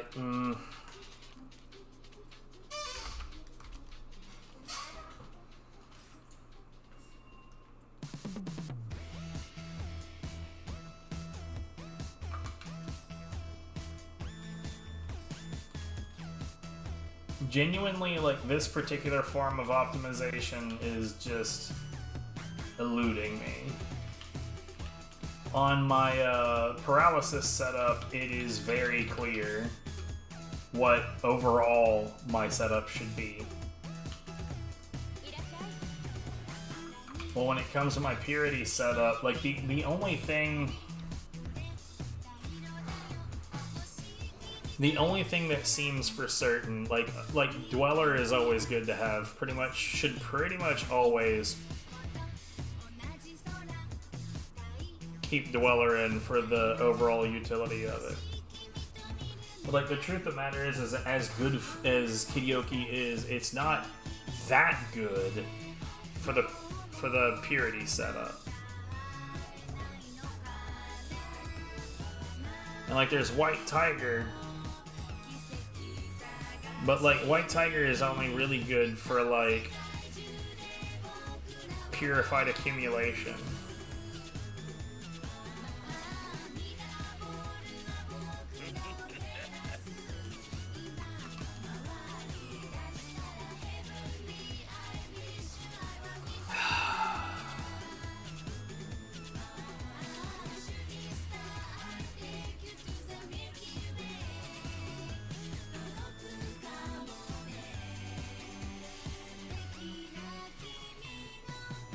Put you right here.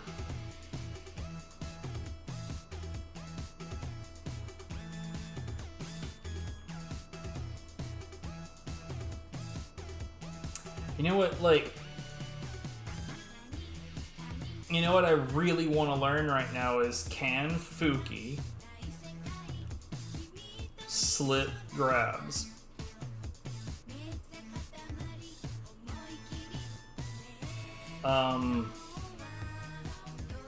I'm gonna have to find that out. I really don't know.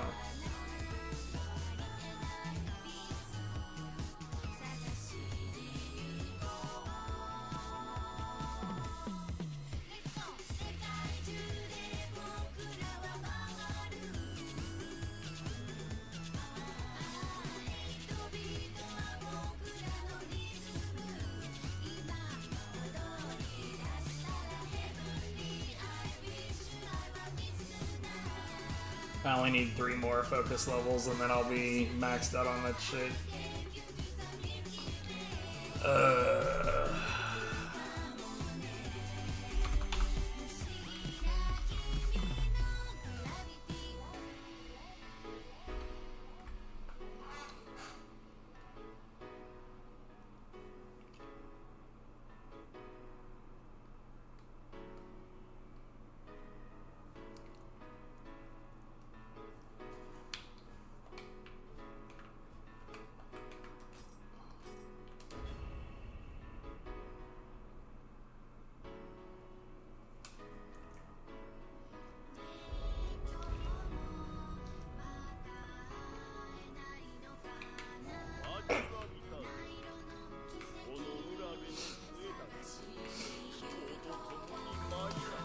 like, this is the stage that I had determined was like the perfect place to grind dwellers.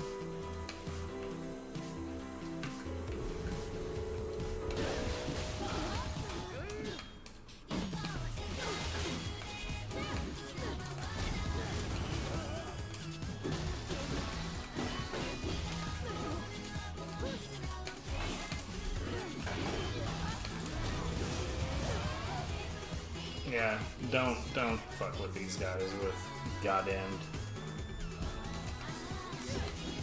NPCs involved. It's just fucking bag of assholes.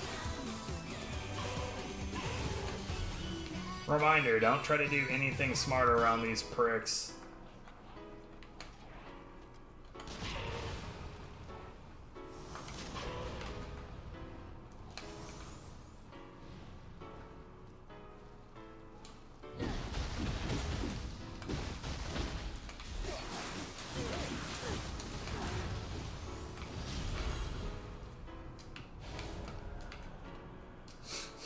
I've got so many Hellish Hag options, but like I don't know that there is any reason to actually fuck around with Hellish Hag.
I always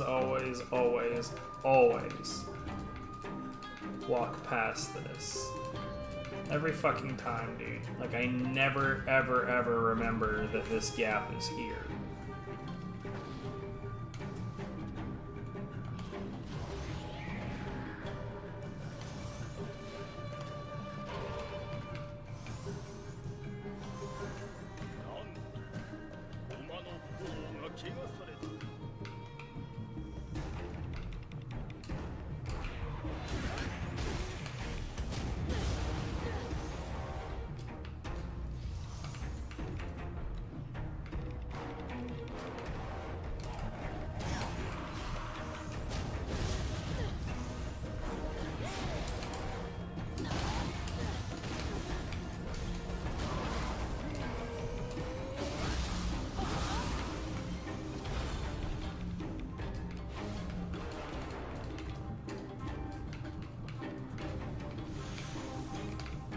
Part of me is thinking about just using Shuten Doji again, because extraction.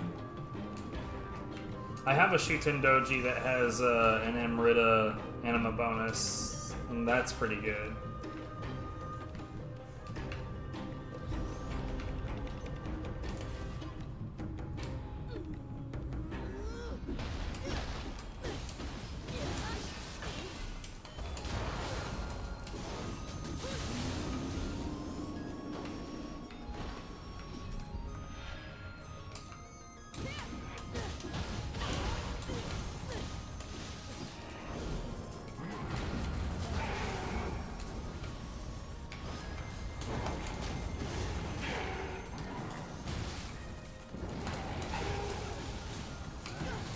hello? I input an attack that I wanted done, god damn it.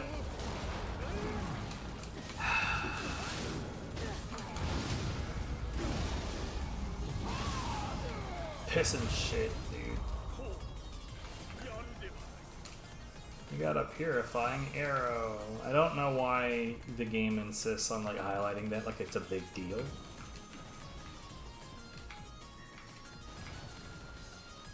Because it's just this. It's just this thing right here. It's the alternate ammo for your bow.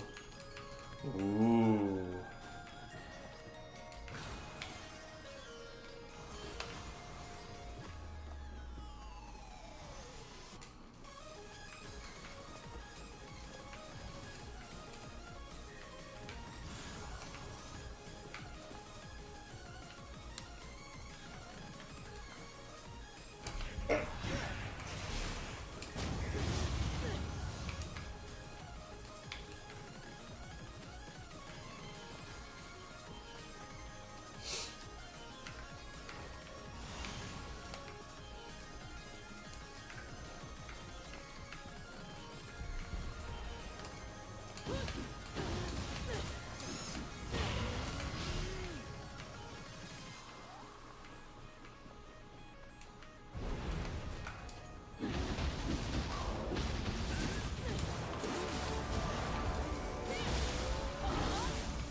The one thing that I do like about Fuki over Kiryoki, the one thing I don't like is one more, like instead of a 5 cast cost, it's 6. That sucks. But, like, I do like that it's just boom, done. But I also don't like that because it means that, like, dodgy pricks can sometimes get away from it.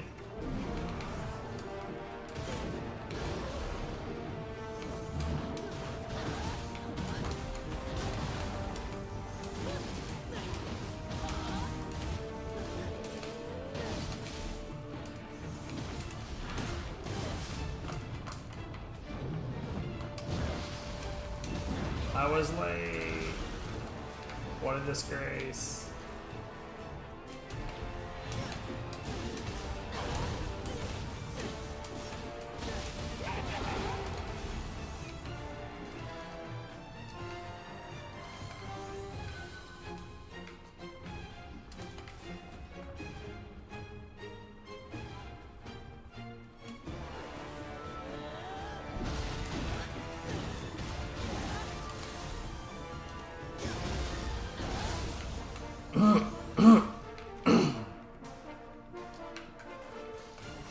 Okay, so here's the thing. I'm gonna go ahead and do this because I want to know something. I will probably not find it out.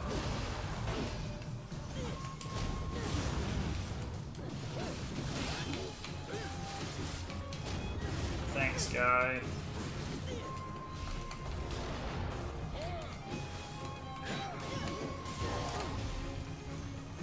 Man, I fucking hate NPC. As quote-unquote assistants.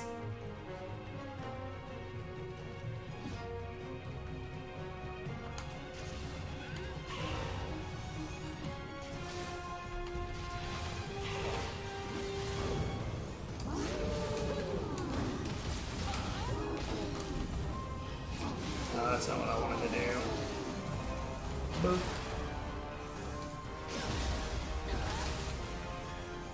Don't hit him. Nope.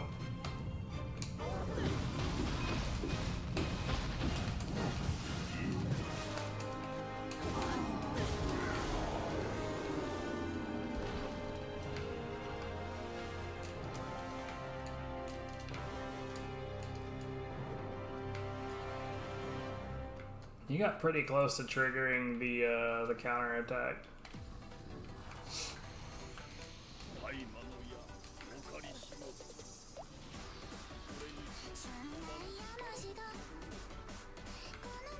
Yeah, it has fuck all to do with anything.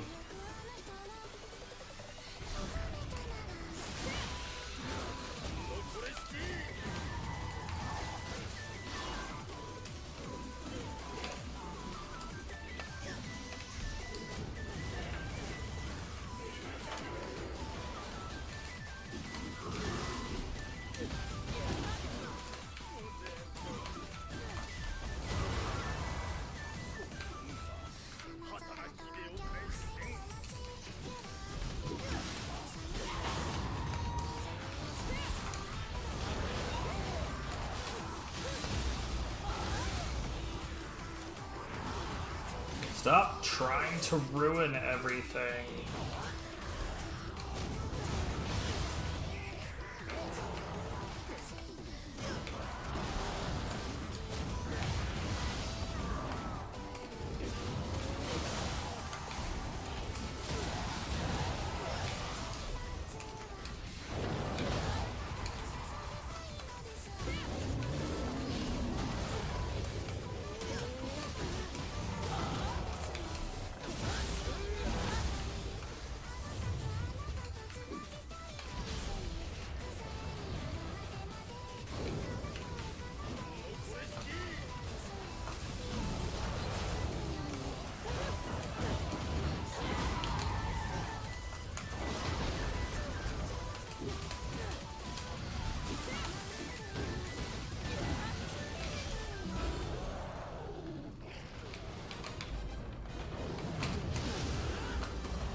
My biggest issue with it right now is it just takes too much fucking anima. It is effective. I think really what it would come down to is knowing when to use it and when not to use it. But I think the same thing would be true between a split of Kiryoki and Tadaimoke. But like, Tadaimoke is just, I don't know, there's certain times where it's like, it's so fucking good, and then there's other times where it's just like, enemies just slip past it randomly, and it's just because it's so fucking slow.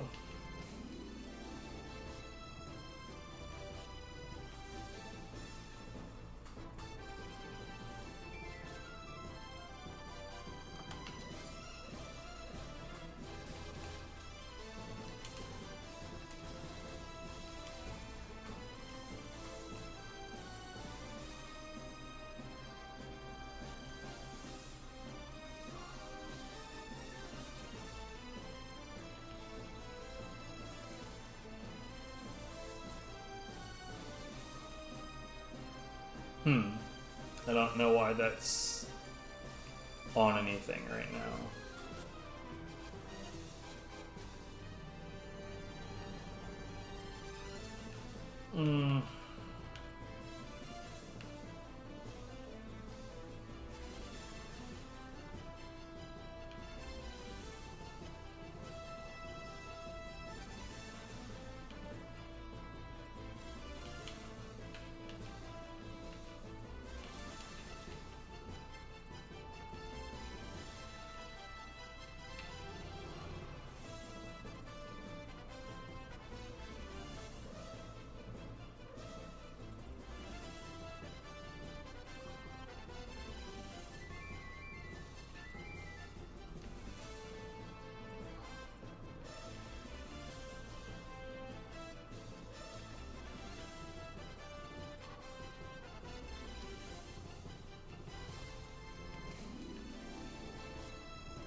I don't fucking know, dude.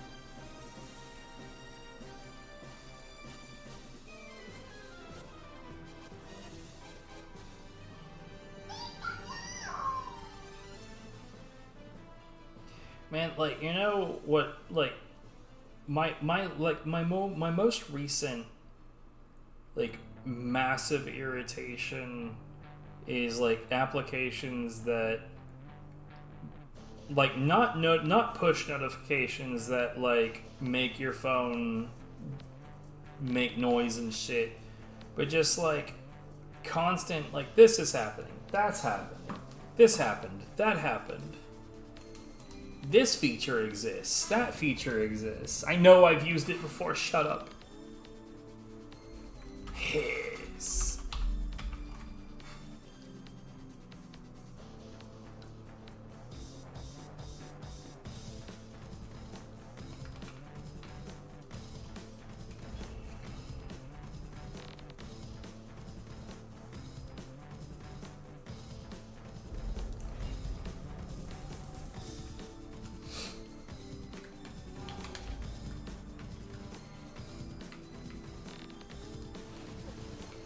But yeah, man, my paralysis setup is not within question. Like, this is the paralysis setup. It is correct.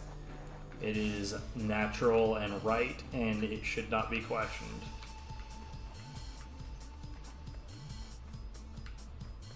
And how dare you even think about doing such a thing?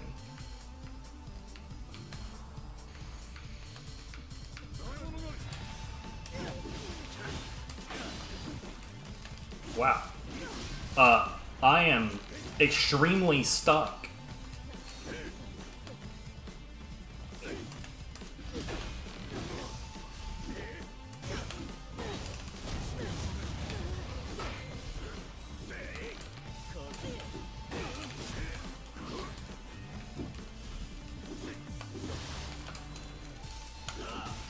Bruh.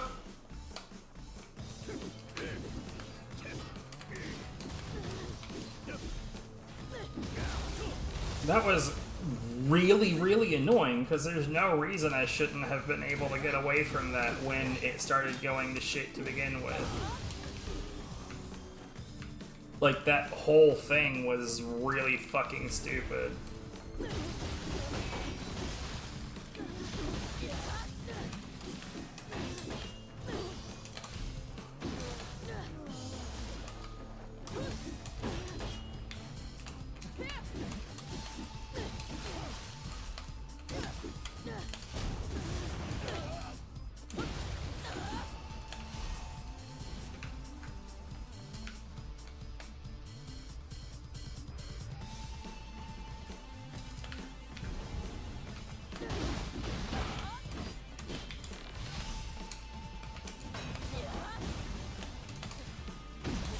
Eat my ass.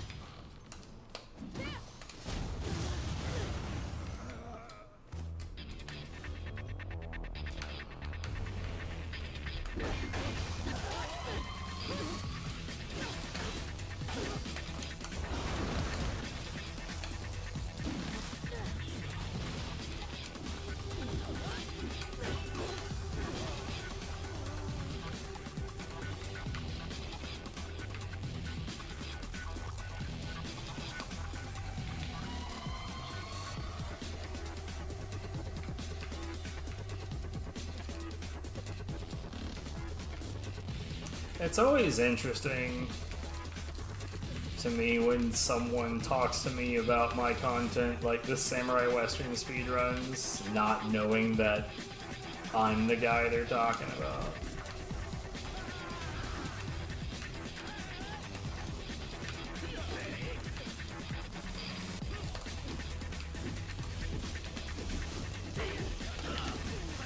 I really, really, really wish these enemies weren't, like, magically capable of working together like they were goddamn super soldiers. Like, enemies become 1,000% smarter when they are around other enemies. I'm not talking about just like, oh, crowds are difficult to control. Like, they do shit that is so much more intelligent and deadly when there are more of them around, and it's really fucking annoying.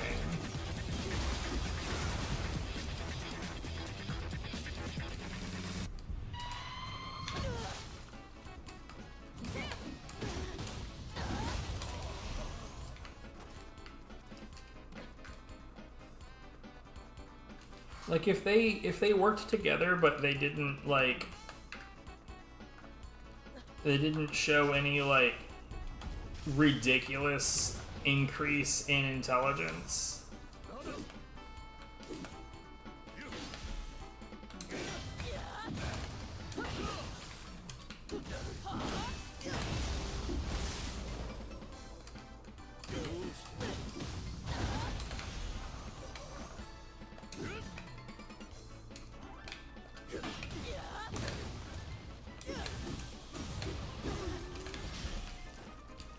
I say intelligence as though that's like a quantifiable thing in this, and it's not, but like, I don't know, man. Obviously they're supposed to be able to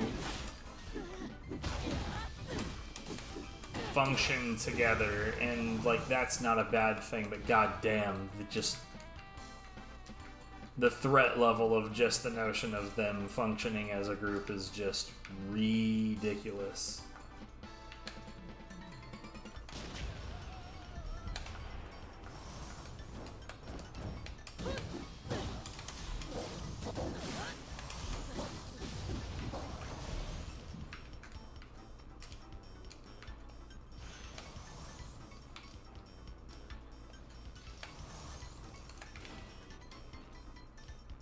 I'm probably gonna go ahead and go to bed soon.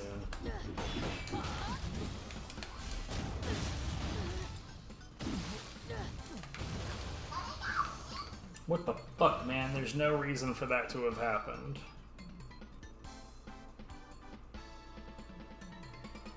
So the reason that sound happened is because the app closed. It's like, for anyone not familiar with this, basically I have a device that will like auto catch things that are just nearby. A lot of people don't like the idea of like, oh, the game is playing itself for you. Sort of, yes, but like there is an incentive to not do this because your catch rate, like if I wanted to like be on top of it, your catch rate is way better when you're actually doing it. Whereas with this device, basically, if like when it auto tries to catch, it's just a 50-50. Like either you get the thing or you don't get the thing. To be fair, with certain Pokemon, a 50-50 is a much higher chance than you would have catching them intentionally. Like, trying to anyway.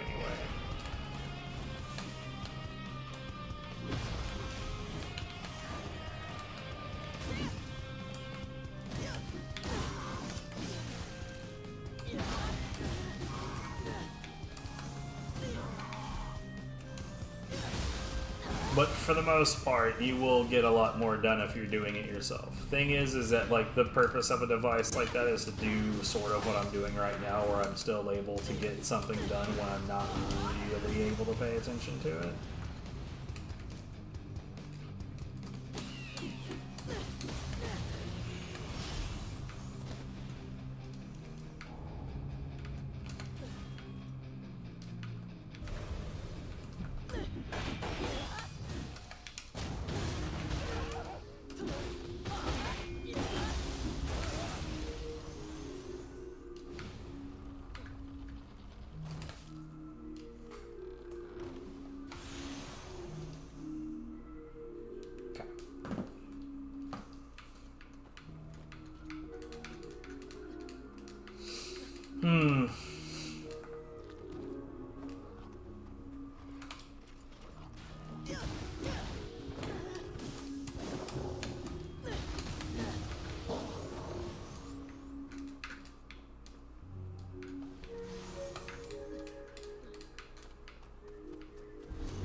Well, that was more slick than I expected to be.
Bruh.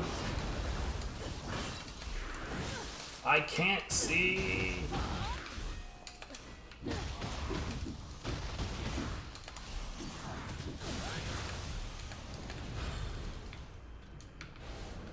Took a lot of damage there, just based on the I couldn't see a goddamn thing factor.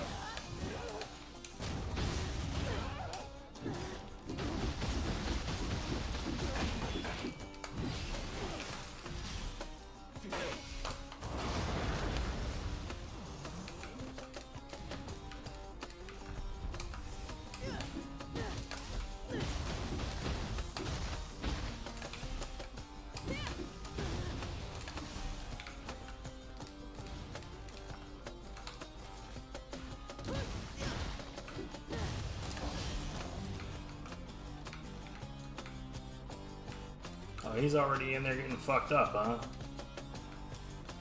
Good.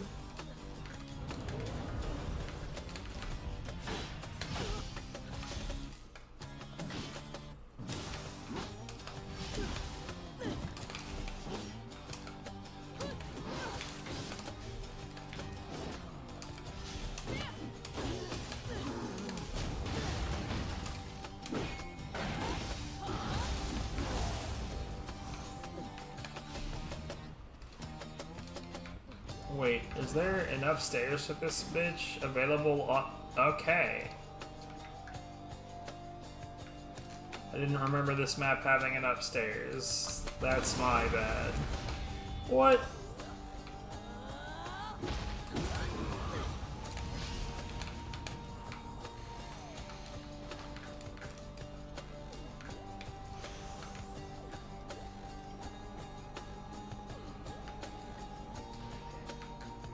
Damn it, how could I? Wow, nice one. I have done nothing, sir.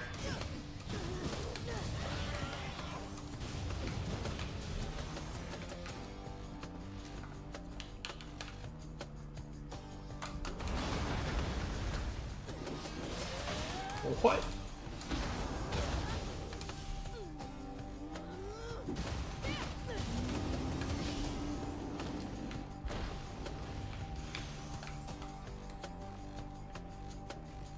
Okay, whatever. Let's get in there. Oh, did he actually kill off that Yasha? Huh.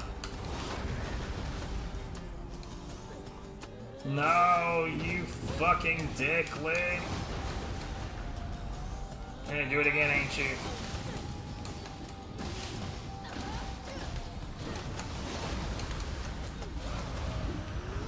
I hate this guy.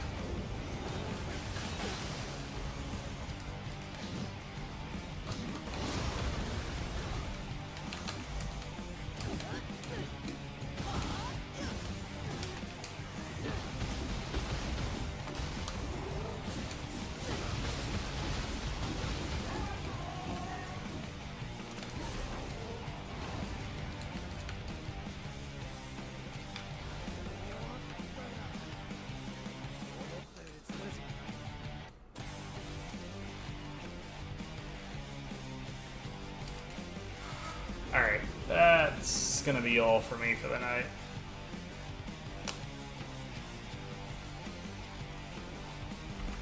Nice, relaxing stream, for the most part.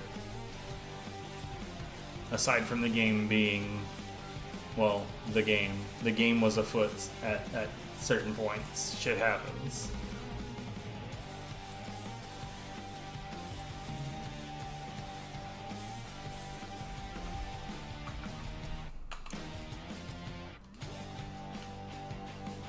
So I'm at a point now where it's not necessarily like I'm too tired to keep keep playing the game. It's more like I don't know that I'm necessarily tired enough to sleep, but I'm definitely like at a point where I just don't want to keep playing the game. So I'm probably just gonna lay down and sleep will happen when it does, you know? You know?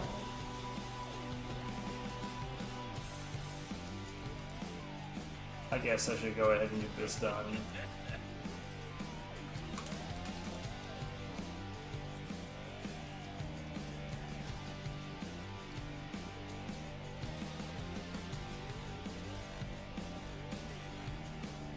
Photography. Sometimes I look at those shots and I can't believe they're mine.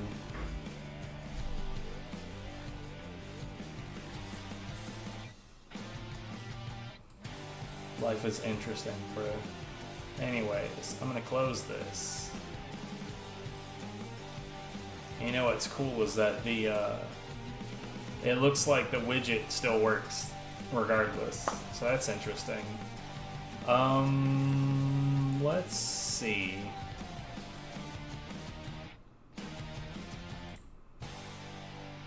Now I would raid SK, but nobody's here, so that would be completely pointless.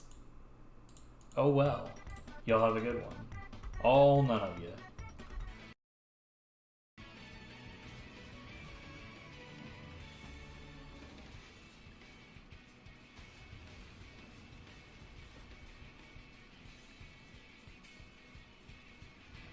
I don't know what kinds of things are and are not allowed in the run. I'm just gonna deal with this. Elder defeated. I didn't do anything. Look, you're just a very clumsy Elder God. Clumsiest Elder God of all time.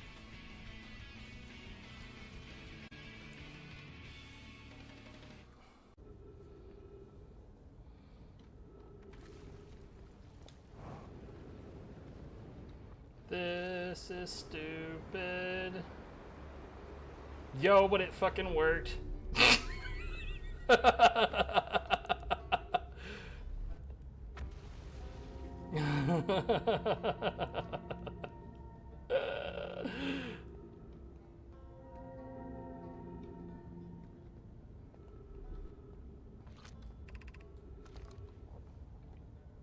You know, there's no reason that should have worked, right?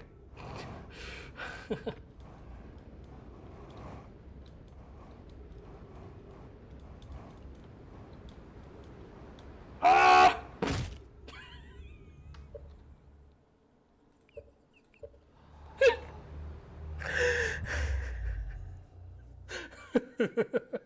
Your timing on that comment could not have been better.